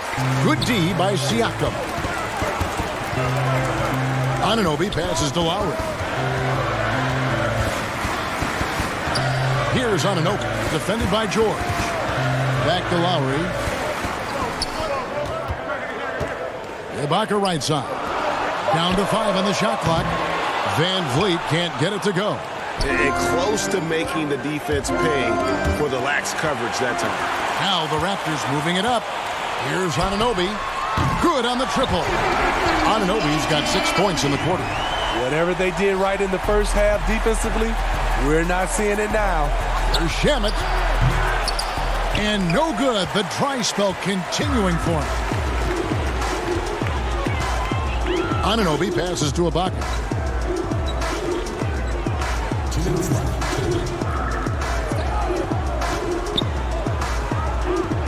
Back to Anunoby. To the middle. Here's Siakam. It's hauled in by George. Clippers trail by 12. And that one's good. Shamet.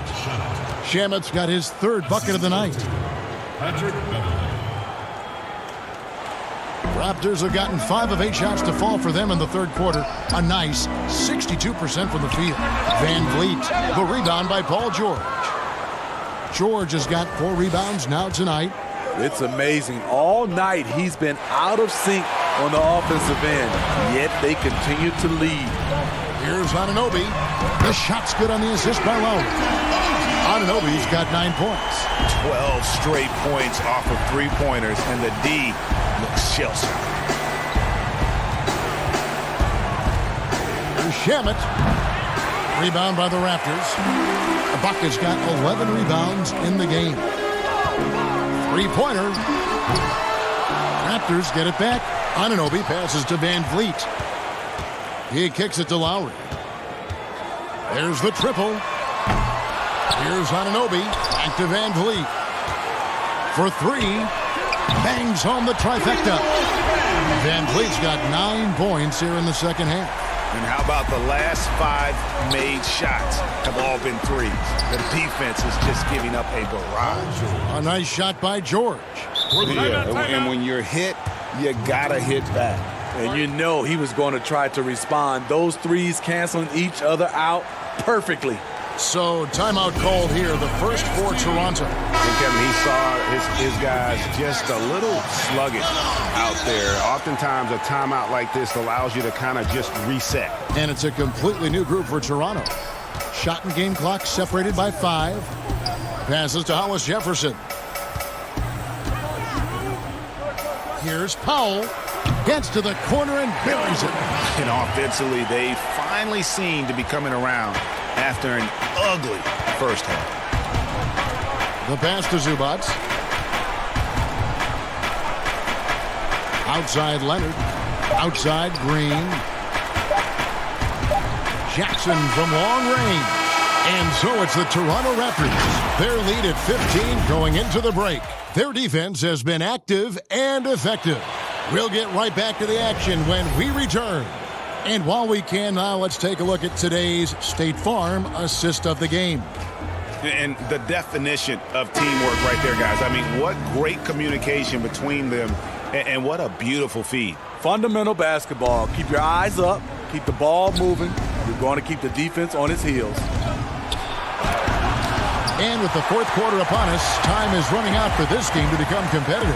And the Clippers, looking at who they've got. We've got Green, Lou Williams out there with Jackson. Then it's Ivica Zubac. And it's Leonard in at the 3 slot. Hangs in midair and converts on the double clutch layup. When it comes to just the love for the game, Smitty, does every NBA player have to have that? Or is it possible to not love the game, embrace the game, and work through it in that way? You know, I think 90% of the guys have a love for the game. I think there are some guys that just don't love it, but they play it. And there's nothing wrong with that, as long as it doesn't, I guess, spill over to the guys that love it. There are some plays, I played with some players, after they left the gym, they didn't think about a game, of watching the game, playing the game. But when they're on the court, they gave 110% effort. There are some guys that just love it, and there's some guys that just like it. But I know you, and you did. You loved the game. I still love it, Kevin. Still love it. I know you do. I know you do. Not his best game, but they're still getting it done collectively. Kicks it to Powell. Here's Hollis Jefferson. Drills the three-pointer. And the Raptors lead by 16. And they're getting their points now almost exclusively from the triple. 4 of their last 5 makes are from beyond the arc. Pass to Jackson. And the wide open shot from Green. And they come right back with their own three-pointer. And that's what every team wants from their big man nowadays. JaMychal Green able to knock down the triple. And they double up Gasol. Pass to Powell. Here's Boucher. Shoots over Leonard. And there are the Raptors with another bucket. Spacing and ball movement. We hear coaches talk about those two elements all the time. Jackson against Davis. It's stolen by Davis. From outside the arc. He's off on that one. And it's the Clippers taking it the other way. Williams finds Green. Good ball movement here by the Clippers. Leonard the bounce pass. Green taking his time here. With the shot. And Leonard gets it to go. Leonard's got 6 in the quarter. Hard not to call Leonard's number every time down the floor. He's become that dominant. A nice shot by Gasol. And yeah, he's not messing around. He wants no part of a comeback in this one. Reason why momentum can flip so quickly. We see it time and time again. Teams giving up big leads. Jackson down low. He's guarded by Davis. It's good. Kawhi is carving up this defense. Love his awareness. He is finding the open man. Passes it to Boucher. Lets it go from deep. And Davis puts it in. And they have been relentless from deep. And you see the defense trying to react, but to no avail. You know what? They talked about this at halftime, and they're doing a better job of creating space. And it's going to be out of bounds. The Clippers will retain possession. Siakam is checked in for Toronto. Lowry comes in for Norman Powell, and then for Los Angeles. Morris is checked in for Green. Paul George comes in for Williams. And it's Patrick Beverley in for Jackson. Siakam misses. And so it's Leonard with it. He'll bring it up for the Los Angeles Clippers. They trail by 16. I'll tell you what, I think he thought that was going in. I sure did. And this is going to end in a lopsided victory. I love the tenacity and aggressiveness, as well as the ability to close. You really got to give it up here for the Raptors. The sheer volume of three-pointers was the deciding factor tonight, it seemed. Yeah, they sink one and then do it again, and that strategy did work. And on the year now, tonight's impending victory will push their win total to 47. Well, at least they're going to salvage a game from the season series after losing the first 2. And it's Beverly missing. The Raptors have gone 6 of 11 since the start of the fourth quarter. Takes a three. Hollis Jefferson can't hit. Morris finds George. Leonard, that's for two. Here's Zubats. Back to George. The three from Morris. Siakam pulls it in. Guys, some great passing from him. Yeah, everybody's touching it, and you're starting to see the assists pile up because the rhythm is on display offensively. To the left wing, there's a 4-second difference from the shot clock to the game clock. Clock at 6. Here's Gasol with nobody on him. He buries the jumper. Impressive job by the players, coaches, and don't discount the impact of these fans. They gave the team tremendous energy tonight. The fans were... David, thank you as always. And that about wraps it up.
been talking so much NBA 2K21, but we wanted to stop and take a moment to thank you guys for tuning in and joining us for 45 episodes in NBA 2K20. We've had so much fun connecting with you all over this past season.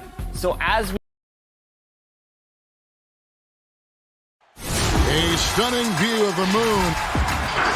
And a quick look here at some of the numbers for Powell. And guys, how about the surge of offense he's experiencing right now? These last 5 games, he's been a machine at the offensive end. A different scorer than he had been earlier in the season. We'll find out if he can keep it going here tonight. Let's check out Toronto's starting lineup. Siakam and Ibaka, the duo down low. Right Van Vliet out there with Lowry, and it's Anunoby in at the small forward. And for Dallas, we've got Luka Doncic, also Seth Curry out there. Kristaps Porzingis is out there with Tim Hardaway Jr. And it's Finney-Smith in at the 4-man position. And so it's the Mavericks getting on the board first. Lowry finds Siakam, and the basket is good. And tonight, Clark, not just any regular season game. These teams going for higher seeds in the playoffs. And Kevin, you've been doing it a long time, and you can feel, even during the regular season, when there's a little extra juice in the players and in the building, and guys are locked in, and it gives you a preview of what the playoff intensity is like. That doesn't happen a lot with the number of games in the NBA schedule, but you can certainly feel it when it does. You sure can. And the ability to generate points off offensive rebounds, something Ibaka did a lot earlier in his career before he started spending so much time on the perimeter. And here are the Raptors now, following the miss by Porzingis. Shoots it up. Tries again. And the foul called on Tim Hardaway Jr. That is his first foul of the game. First quarter of play with about a minute and a half gone. The tray, and the shot goes in from Siakam. Siakam's got 5 now. And they don't want to get in a habit of giving him open looks from 3. First quarter still, but not who you want to leave open. Now, here's Doncic. 38 points for him last game against Denver. And then there was his passing. When he wasn't scoring on his own, he was making plays for his teammates, and they just couldn't figure out how to defend him. Attacking in transition, the most consistent way to generate easy looks. Yep, exactly. And if there's any opportunity for early offense, you've got to push it and push it every time. They need this. The Mavericks rebound. Porzingis kicks to Doncic. Porzingis passes to Finney-Smith. 5 on the clock. And another shot. And blocked. That one goes careening off the glass. The 3. They grabbed their own miss. Got a piece of it. Curry passes to Finney-Smith. Porzingis with the ball. Out to Doncic. Off target with his 3. It's a 7-point spread. And as Dirk Nowitzki walks off into the sunset, the Mavericks seem to have found their next European superstar in Luka Doncic. The number 3 pick in last year's draft had a rookie season for the ages. Guys, that's just really unstoppable. He poses a ton of matchup problems for whomever he's facing. Here's Van Vliet. Mavericks with the rebound. And already they've staked out a noticeable advantage in terms of aggression and controlling the backcourt. And a trend they'd love to continue right through the next 3 quarters as well, Greg. Looking at who's out there now for the Mavericks. Maxi Kleber comes in for Dorian Finney-Smith, and it's Wright in for Curry. The Raptors also with a sub. Andre Hollis-Jefferson, he's checked in for OG Anunoby. Wright for 3, and it's Toronto with the rebound. Ibaka's got rebound number 5 here tonight. And Doncic, the EuroLeague MVP, led Real Madrid to a title. EuroLeague Finals MVP, all at the tender age of 19. Incredibly accomplished, despite that slip a little bit in the grab into the waiting arms of the Mavs, who moved up 2 spots to get him. Here is Ibaka. Tim Hardaway making his last shot. Lowry kicks to Ibaka. Porzingis with the steal. Right outside. It's stolen by Ibaka. Lowry from outside. Up again. It's good on the putback. And this has been a great job of just getting into the middle of that defense and really scoring effectively from the paint. Now, here's Doncic. He's averaging just around 28.5 points a game. So many offensive skills in his toolkit. Out to Hardaway. Some nice passing here by Dallas. Pass to Doncic. Here's Kleba. Defended by Ibaka. And it's going to be a 24-second shot clock violation. They turn it over.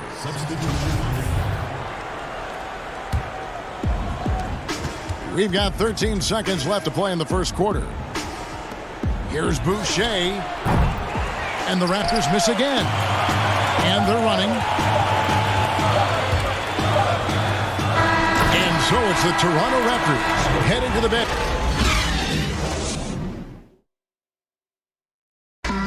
Now a veteran in the NBA, Serge Ibaka, talked about his role. I like to do all those little things when up.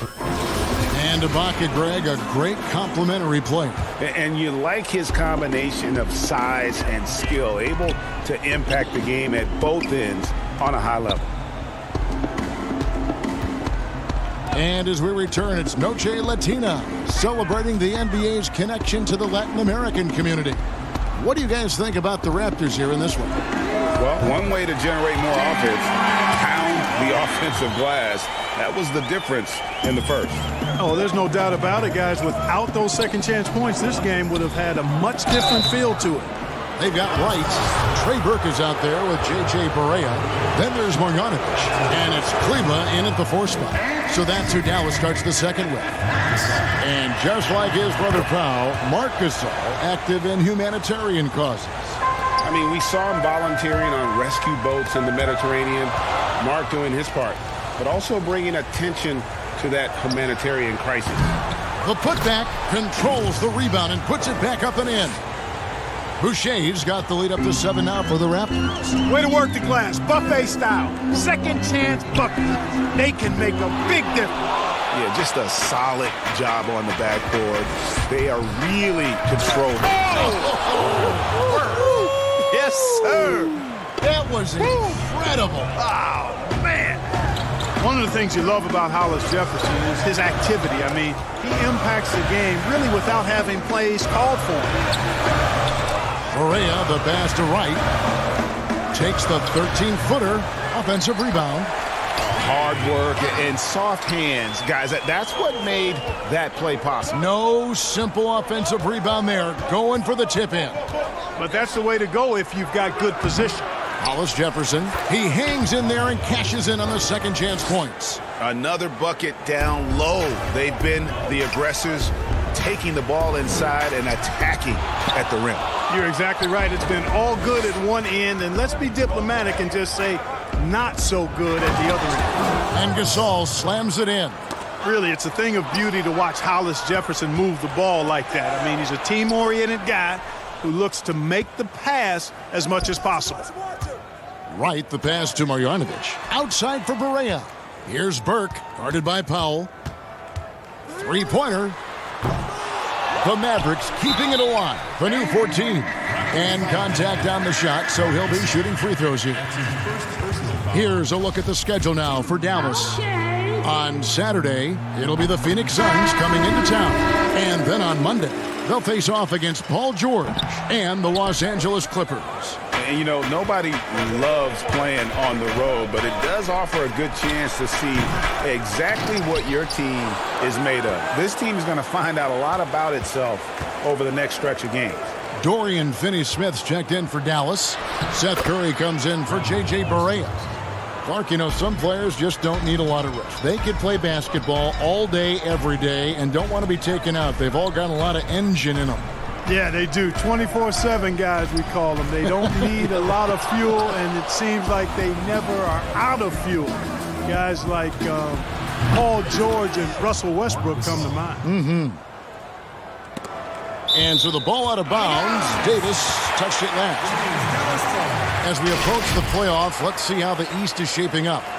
You look at the Raptors. Right now, they've acquired the second-best record in the conference. And I think for Toronto, they had a few critics coming into the season, and now I don't think they have any. This is a club ready to not only make a deep run, but possibly win it all. They do have the pieces in place for a title run, but the competition in the playoffs will be stiff. And physically, there's no doubt they've been the stronger team. A +10 rebound advantage tells you all you need to know. And their balanced effort at both ends has hushed this crowd. Yeah, you said the key word there, balanced. I mean, their big lead owes as much to their defense as their offense. From past the arc, Van Vliet can't get it to go. And it's Curry with the ball, bringing it up for Dallas. They trail by 16. Here's Anunoby. He can't get that one to fall. Nice D from Doncic. It's Curry with the drive. Hardaway passes to Porzingis. Good, and the assist goes to Hardaway.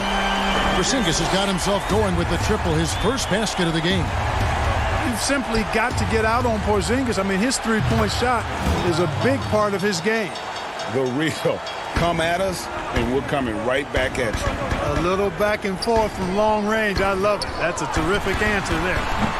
And out of bounds as the Raptors gain possession. And with a chance, let's take a look now at the numbers for Kristaps Porzingis. 5th in blocks, and he's among the top 15 in rebounding. Just a powerful presence in the paint. And yeah, he's been a brutal shot blocker all season long. As you said, top 5 in the league. He's a dangerous force to face inside. Mavericks trail by 16. Finney-Smith kicks to Hardaway. Here's Doncic. That three off the mark.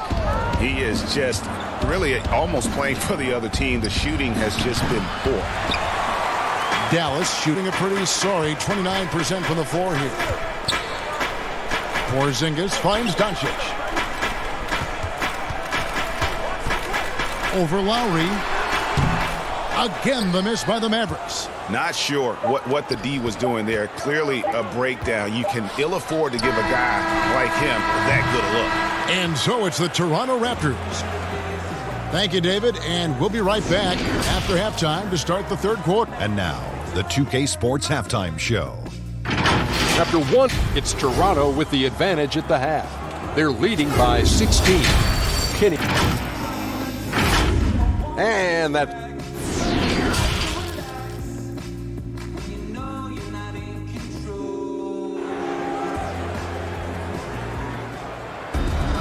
Well, we've got a second half of basketball for you. We think it's going to be pretty good. A big comeback, though, is needed for this game to be competitive, and it probably has to happen quickly. So the Raptors 5 right now. Anunoby and Siakam in at the forward slots. Red Van Vliet out there with Lowry, and it's Ibaka in at the center position. And the well is running dry for him right now. Nothing falling. And, you know, you can sense his frustration. This is going to be a test of his resolve here. Here's Anunoby. The three-pointer, no good. Mavericks trail by 16. And, you know, with Dirk Nowitzki retiring last season after a remarkable 21 years with the Mavericks, they are starting afresh, a new era, hoping budding superstar Luka Doncic can carry that mantle, and I think he's off to a great start in doing so. There it is, the first basket of the half after missing their first 3 attempts. To the wing on the left. A shot by Lowry. Wide open. Buries it from three-point range. Lowry's got 8 points. And that's Lowry's shot right there. Always looking to capitalize from that range. And you think of everything that Dirk Nowitzki has meant to the Mavericks. Clark, one team for his entire career. An iconic Hall of Famer. You talk about 14 All-Star appearances and league MVP. 6th all-time in scoring. Most importantly, the franchise's first and only title in 2011. And again, Toronto with the triple. Yeah, this looks like a pregame shoot-around with all the threes they're allowing. Lets it go with the 3. Mavericks with the rebound. And the great shooters know when they've got enough opening to go for the 3. I didn't think it was a bad choice on that possession. Maxi Kleber, he's checked in for the Mavericks. Barea comes in for Doncic. And the Raptors also making a change. Powell's checked in. And Curry has it in the corner. To stop the run. And that one, good.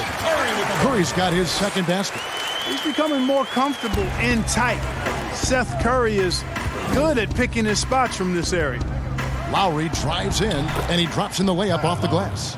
Big miscommunication on defense. He recognizes it and quickly takes advantage. Boy, the defense looks shell-shocked. I mean, they're on the ropes right now, on their heels. Powell with the steal. And Seth Curry is going to pick up the foul. That's his first foul. And the Mavericks with some changes. Marjanovic checked in for Porzingis. DeLon Wright comes in for Hardaway. And Trey Burke subbed in for Curry. A little over 2.5 minutes off the clock in this final half of play. Some nice ball movement here by the Raptors. 6 to shoot. Here's Gasol, and the rejection by Marjanovic. And Boban Marjanovic picks up the foul. That'll be his second foul of the game. Toronto with the ball. They're on an 11-2 run. Boucher. And again, Toronto no luck. The Mavericks have gone 2 of 6 from the field here in the third. And Wright gets it to go on the assist by Burke. And we always talk about making your teammate better. That assist was right on target. Here's Boucher. He can't get that one. Now Dallas takes it the other way. Next matchup, they'll be home against the Suns. That game will conclude a 3-game homestand. Boy, that's a really nice feed by J.J. Barea. Raptors leading by 19 points. And a wide open look for Siakam. Sinks the three-pointer. Siakam's got 2 now from beyond the arc in the third for Toronto. Back to Wright. And there's the pass to Burke. It's stolen by Davis. And here's the fast break. Siakam leading the way. Gasol finds Powell. Outside Gasol. Siakam outside. Here's Boucher. Burke covering. And it's good, 2 points. And guys, what do you think about the hustle stats here for Toronto? The activity level defensively, I've really been impressed with. They've been in attack mode on the defensive end. Another part of their game that's made a difference tonight is all the second chance points they've been able to get. To the left side wing. Inside, it's Powell on the wing. Kicks it to Gasol. Again, Toronto. The ball movement on this run has been fantastic and is a big part of why they've been able to get these good looks. And it's out of bounds to the Mavericks as Dallas retains possession.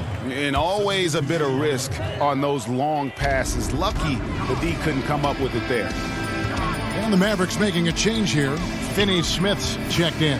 Andre Hollis-Jefferson, he's checked in for the Raptors. A wide open look here for Wright. Buries the long-range jumper. Wright's got 6 points. Powell for 3. And the Raptors hit again from deep.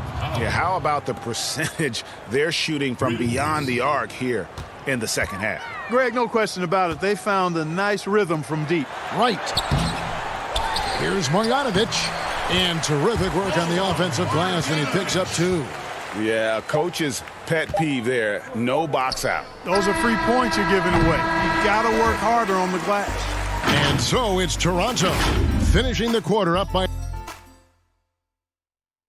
And let's take this chance now to show you the State Farm assist of the game. Yeah, an easy choice tonight. Look at the precision on this pass. Put it on a platter for him. Served him up a tasty room service dime right there, boy. And 1 quarter to go in a game that to this point has not been an evenly fought contest. Kleba is the 4 with Porzingis in the middle. Luka Doncic's out there with Wright. And it's Finney-Smith in at the small forward position. That's the lineup in the game for Dallas. The layup missed. You know, I think the effort on defense there has everything to do with why he missed that shot. Well done. Van Vliet can't get it to go. And, you know, even though they're on top, they're winning. I mean, they could use more from him. Trying to shut the door on this one. No good from Finney-Smith. And so Ibaka will bring it up for the Toronto Raptors. And at home for the next game, it'll be Detroit pulling into town. That'll be the first of 2 straight at home. Wright, the pass to Finney-Smith. Back to Wright. Here's Kleba. Dallas again missing. The Raptors have gone 0 of 3 to start the fourth quarter. Van Vliet passes to Davis. Gasol kicks to Davis. Pass to Hollis Jefferson. Gasol with it. Back to Hollis Jefferson. 6 on the shot clock. They get it back. Pass to Van Vliet from deep three-point range. Can't hit that one. And the team has gotten it done here in spite of his performance. Still 0 from the field. The 3 ball. It's rebounded by Dallas. Porzingis has got 7 rebounds in the game. Pass to Finney-Smith. Porzingis with the ball. Picked up by Davis. Doncic, no good. Not a bad look for him on that shot, but it just doesn't seem to be his night tonight. And it's Davis missing. Dallas has gotten off to an 0 for 2 start from downtown here in the fourth quarter. And Doncic gets it to go. Like the level of nuance and the footwork that keeps evolving every few years. Talk about the changes that you have seen from the time you've played to the exquisite footwork we see now. Well, you know, some of my peers would say that these guys are being allowed to walk and have it talked about as good footwork. So you work with Reggie and other guys, and I hear them all the time saying guys are getting away with carrying the ball and so forth. But the footwork is pretty good. I mean, when you think about it, the step-back three-point shot, the ability to make plays off the dribble, all attributed to footwork. I think it's just an evolution of the game. As players see more and more of excellent work on the court, they're able to emulate it a lot sooner and a lot better. It's been this way since halftime. Tremendous production from beyond the arc. Boy, it's been a three-point barrage. They came out gunning and have not stopped. And a sharp pass to set up that high percentage shot in close. Toronto's gotten some tough luck from three-point range. In the fourth quarter, they've hit just 1 of 6 from deep. Van Vliet passes to Davis. Back to Van Vliet. And that one falls, coming off of Davis's feed. Mavericks have gone 2 of 7 from the field in what's been a cold start to the fourth quarter for them. And so here's Toronto. Here in the fourth, they've allowed just 4 points. Back to Gasol. Puts up a 3. Mavericks with the rebound. Well, he's got a great stroke. That one almost dropped. To the wing right side. Kleba kicks to Doncic. Dallas moving it around. Porzingis passes to Wright. To the paint. Out to Doncic. From deep. Shot clock reset for Dallas. It's good. Yes, and with this one winding down, it's obvious to everyone who watched it. Just a total mismatch and a true show of strength for the Raptors. As one-sided as it gets today, you know, there were some dominant moments in about every facet of this game for that team. Yeah, I mean, Kevin, it's hard to think of what didn't go right for them. Game planning by the coaches, execution by the players, everything was just on target. And on the year now, tonight's impending victory will push their win total to 47. And you could tell they were ready for this one today, guys. There was something extra on the line, and they wanted it. Greg, I know exactly what you're referring to. I mean, with this victory, they'll get the edge in the season series by taking 2 of their 3 meetings. And, you know, when you look at the huge impact he had, just a monster game for Pascal Siakam. An unbelievable scoring performance. He absolutely took over and never let up. And there's the shot clock violation. Couldn't get the shot off in time. And here are the Mavericks now. Barea finds Lee. It's Kid Gilchrist on the wing. Back to Lee. And here's Barea. Pulls from the top of the key. Boucher with the rebound. Johnson for 3. No good. And so Toronto takes this one, but by a big margin. Thank you, David. Great interview once again. Well, folks, that's going to do it for...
this very special episode of NBA 2K TV. I'm Alexis Morgan. And I'm Chris Manning. Special episode because we have reached number 200. Here's Tatum and Slam. Give me a food. You play 2K. All the time. You act. Yeah. Oh, yeah. And now you have an album. Anything you can't do? I can't lose to playing you. So I just got off of your live stream seeing you. And in the locker room, each guy has been going over and through his own routine to get ready. But once they take the floor, and nothing tips off a... Well, the one-and-done draft. The G League continues to be a great asset for the NBA. Great stuff, David. Thank you. So let's take a look at the starters for the Dallas Mavericks. They've got Curry. He's out there with Doncic. Tim Hardaway Jr. out there with Porzingis. And it's Finney Smith in at the four-man position. And for the Clippers, Marcus Morris is out there with Kawhi Leonard. Then it's Ivica Zubac. Then it's Paul George. And it's Beverly in at the point. Yep, it counts. Brent, talk about the length of the season. Commissioner Silver is also considering proposals to shrink the season. What do you think? I think it'd be interesting, and I'm not sure financially how the league goes back from an 82-game season and ticket sales and revenue and television and how they kind of unwind what it is they've agreed to. But 70 games to me in terms of the competition, Kevin, in terms of the elevated play of the star players on a nightly basis, the fact that you probably get stars to appear in every game and not be sat out for load management and things like that, I think overall it'd be pretty healthy. That's good, and it's Leonard with the assist. Well, a good start here. That's Trey for Trey, and that's Spanish for three. You're right. Not a fast start for the Mavericks. 6-point game. They're moving on after the tough loss they took at the hands of the Nuggets. And the dunk by Doncic. So many different offenses that Tim Hardaway Jr. has played in, but he's trying to improve in his on-court awareness. A good show of it there. George takes the assist and lays it in. Picked out the pass nicely. Now they can't miss. 4 for 4 and warming up the burners. Outside for Curry. Back to Porzingis. Pass to Hardaway. Dallas moving the ball around. Lets the three fly. That's good from Doncic on the assist from Hardaway. Doncic has got 5 points so far. George finds Morris. Here's Beverly.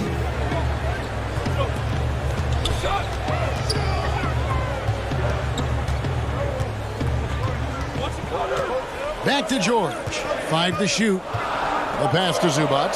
Over Porzingis. That misses off the backboard. Not a problem when that's your first miss of the game. Strong start. Pass to Doncic.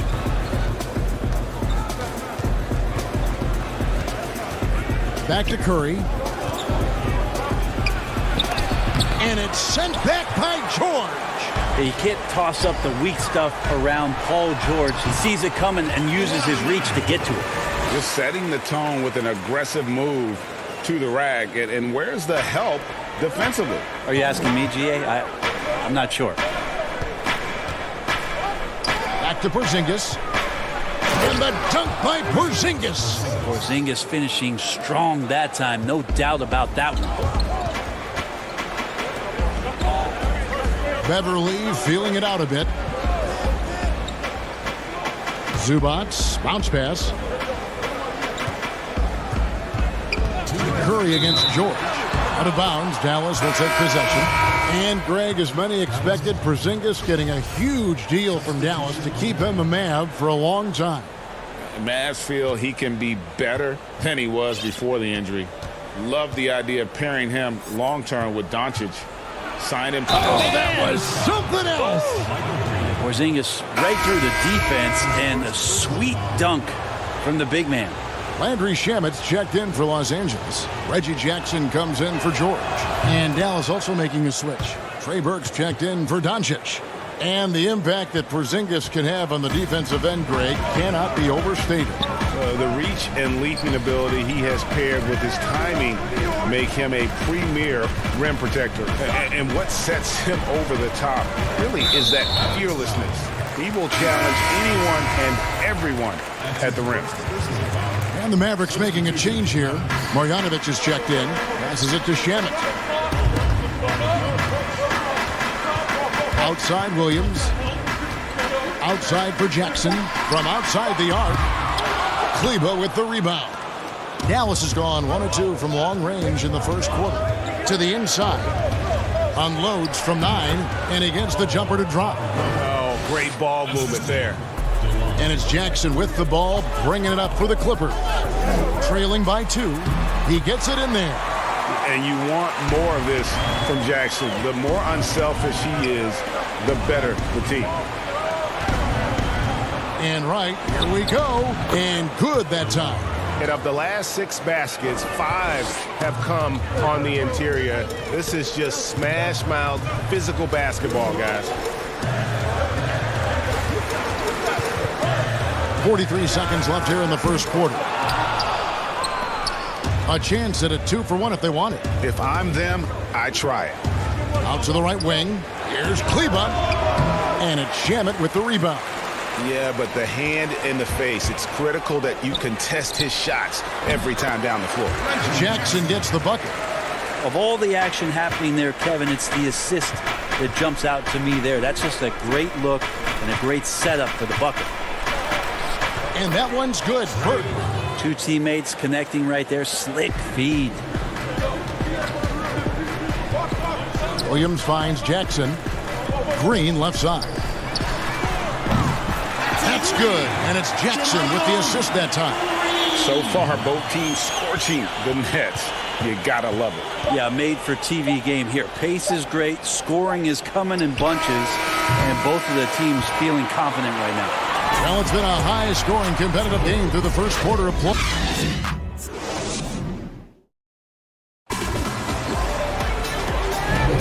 Some good action already in this one, but a fairly even matchup after the first quarter of play. And let's quickly break down the game we've seen so far from the Clippers, guys. What are your thoughts? Well, they used the fast break to generate some easy buckets before the defense could get set. Yeah, they did a great job. Just the initial thrust of that attack, as soon as they got the ball, constantly in transition. They've got Landry Shamet, Lou Williams out there with Reggie Jackson. Then it's Marcus Morris, and it's Green in at the center position. That's who's out there for the Clippers. Here's Shamet. Misses the jumper.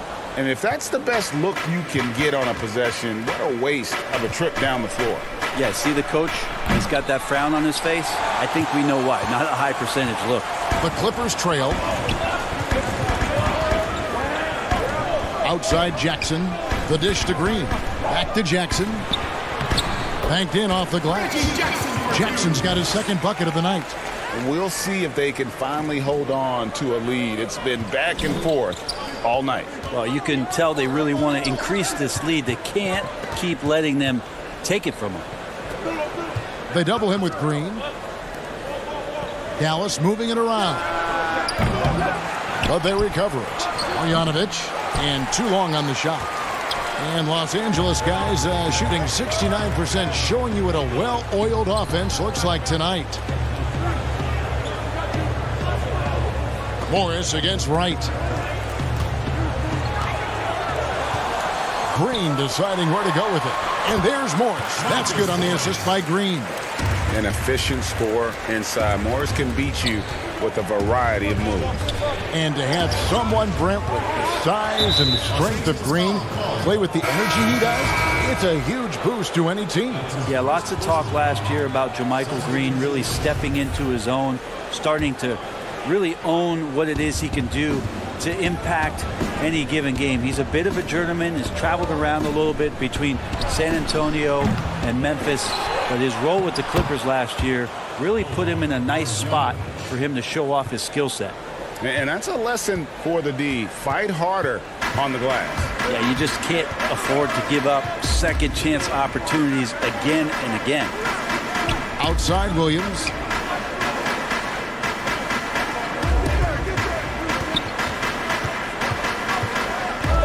Los Angeles needs to get off a shot here with the tip. For Dallas, they've gone 2 of 6 from the field in the second quarter so far. Finney-Smith passes to Barea. Launches a 3. They get it again. Marjanovic. The shot misses. The Clippers in the lead. Here's Shamet. Oh, and he plucks it off the glass. Wow. Here's Wright. That's his second shot and his second basket. He's 2 for 2. We've seen the lead change hands quite a bit in this one. And guys, I think each team knows they can win this game. Just a matter who can catch that momentum. Greg, I'm just so impressed with the level of finesse and craftiness that Lou Williams always plays with. And Kevin, you don't stay a perennial 6th Man of the Year candidate at Williams' age without having more than a few tricks up your sleeve. He's so good in tight spaces and can find a way to get a shot up where others just have to kick it out. Here's what the Clippers are going with right now. Leonard, he's checked in for Jermichael Green. Paul George comes in for Landry Shamet. And it's Patrick Beverly in for Reggie Jackson. Here's Williams. Shot goes down. Very quick possession right there. And the Clippers lead by 3. On the wing, Doncic. Defended by Beverly. And the dunk by Doncic.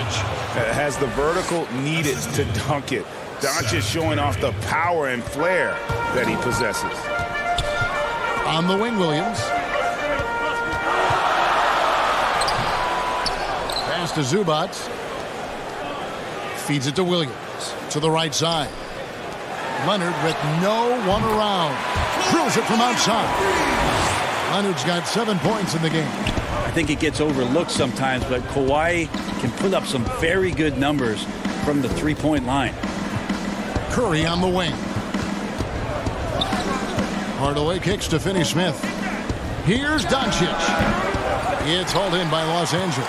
They come in fresh off a win against the Warriors.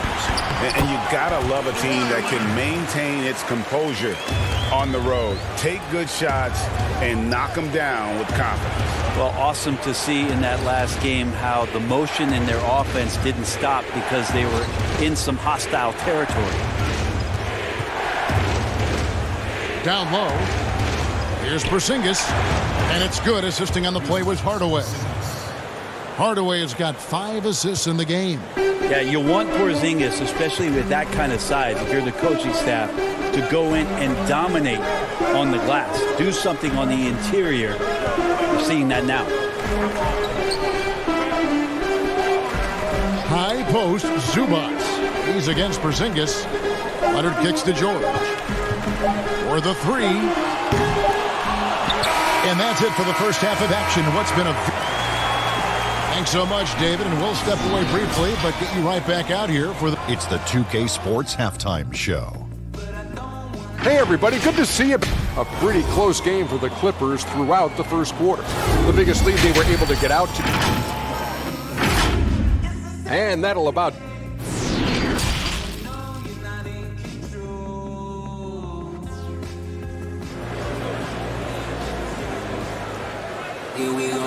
We've got second half action for you, and if the next couple quarters are similar to the first, this one could go down to the last possession. Kawhi Leonard really has his fingerprints all over this one. Definitely been challenging the defense here early on, not settling for anything outside. Now, you want these kind of nights where you can start to see those openings before they happen. On the floor for Dallas, they've got Porzingis. Luka Doncic out there with Seth Curry. Then there's Tim Hardaway Jr. And it's Finney-Smith in at the power forward. It's good from long range. And the movement to bring the NBA back to Seattle, the Pacific Northwest. Right, you played there half a decade. I know you've got fond memories. How much does that city love the NBA? The Seattle fans are incredible and knowledgeable. Yes, and how much longer do we have to keep talking about how we want a team in Seattle? One of the great cities in this country. Fantastic place to play, to live, and the city is starved to get the Sonics back up there in the green and gold. And they'll support them. Oh, there's no question about it. So the time is ticking, and everybody's excited about the opportunity in the near future for the team to return. And that one's good, Leonard. And how about that? Coming out to start the half, a perfect 3 of 3. George against Doncic. Three-pointer. Unable to get that one. So Los Angeles will take it the other way. Yeah, just a solid job on the backboard. they are really controlling the inside. Well, not only looking at Paul George get up, look at the guys on the bench loving it from PG. Now, what a great option he gives them on every possession. There's the pass to Zubac. George against Hardaway. Leonard looking over the floor. Back to George. Clippers moving the ball around. Kicks it out to Leonard. That falls. Nice speed that time from George. George has got 3 assists tonight. That's their 3rd straight make off an assist. Hardaway finds Porzingis. Here's Finney-Smith. They get the rebound. It's good on the putback. Any coach likes it when a guard gets in there and stays active on the glass. Hardaway Jr. did it that time. To the inside. Here's Beverly, and he lays it straight in. Beverly's got the lead up to 12 now for the Clippers. And Matador defense, that's one of the easiest shots he is ever going to see. Yeah, feels like Christmas right now, just gift wrapping points. Here's Porzingis. It's hauled in by Los Angeles. Zubac has got rebound number 8 here tonight in the game. Near the three-point line, it's Morris. Again, Los Angeles. Assists like that have typified their effort today. Terrific ball movement. Porzingis. It's hauled in by Zubac. Here's Los Angeles now. They're on a 16-6 run. And that one's good. Beverly's got 4 points this quarter. Well, if it ain't broke, don't fix it. They keep getting it in the paint and continue to score consistently. Pulls up from the corner. It's Curry. That time on the assist by Doncic. And how about the vision there from Doncic? Can make the easy pass and also the difficult. Greg, you look at the young Luka Doncic. What impresses you the most right now about his game? Kevin, you just don't see many players his height who can handle and make step-back threes. Also, his confidence. He came into the league never doubting that he could dominate a game. And don't forget about his brilliance as a passer. And the shooting has really been there for him today. But he may have to take it upon himself to continue to carry this team and try and get out of this hole. And Beverly kicks to George. And here's Leonard from 3. That falls. Nice speed that time from George. George has got 6 assists in the game. Pass to Curry. In the corner, Hardaway with it. The shot. No good that time. George with the defensive effort. +8 in the rebound differential. One more reason why they're in control. A really good decision there from Paul George. Quick to find the open man. Hardaway passes to Finney-Smith. Here's Curry with the 3. Cranes the three-pointer. Curry's got 5 now. Now Beverly. He's got 10.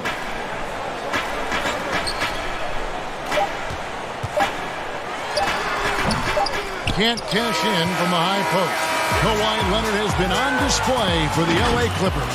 He was a true standout at the offensive end, both with his scoring and his passing. We've got more NBA basketball coming your way in just a minute. And let's go back to a terrific pass that we're calling tonight our State Farm assist of the game.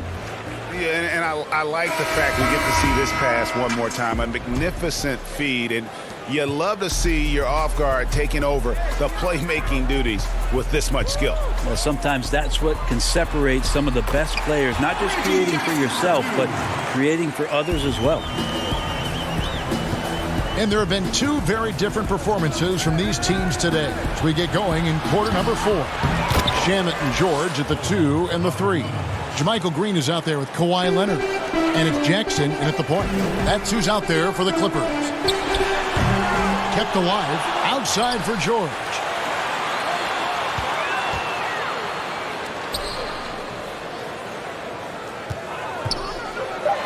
Lets it go from deep.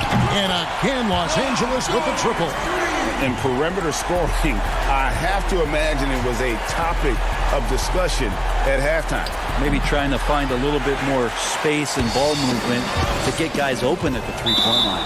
And the ball goes out of bounds. Last touch by Wright. And this is what the schedule looks like for the Clippers. On Friday, they'll face off against DeAndre Jordan and the Brooklyn Nets. And then on Saturday, they'll be facing Drew Holiday and the New Orleans Pelicans. And for the game with the Mavericks, that's going to be one where it would take a lot of errors and maybe a cold shooting night for things to go wrong. They just have that much of an advantage over that team. And it's out of bounds to the Mavericks as Dallas retains possession.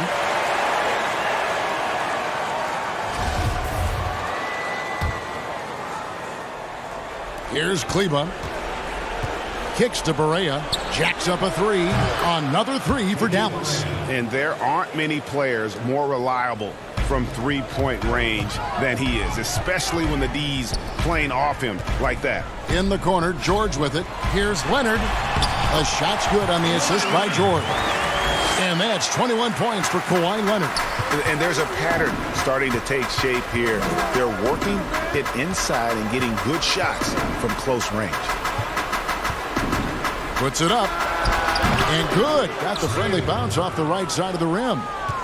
Clippers leading by 16. George passes to Jackson. And here is Green. He feeds it to Leonard. Good ball movement here by the Clippers. Right side Jackson, inside. And Leonard gets it to go. Leonard's got 14 points now in the second half. Again and again, they're dissecting the defense and creating those high percentage looks from inside. Passes it to Burke. There's the three. It's hauled in by Los Angeles. And they've got a big lead, not just on the scoreboard, but really in the rebounding numbers as well. Pass to Jackson.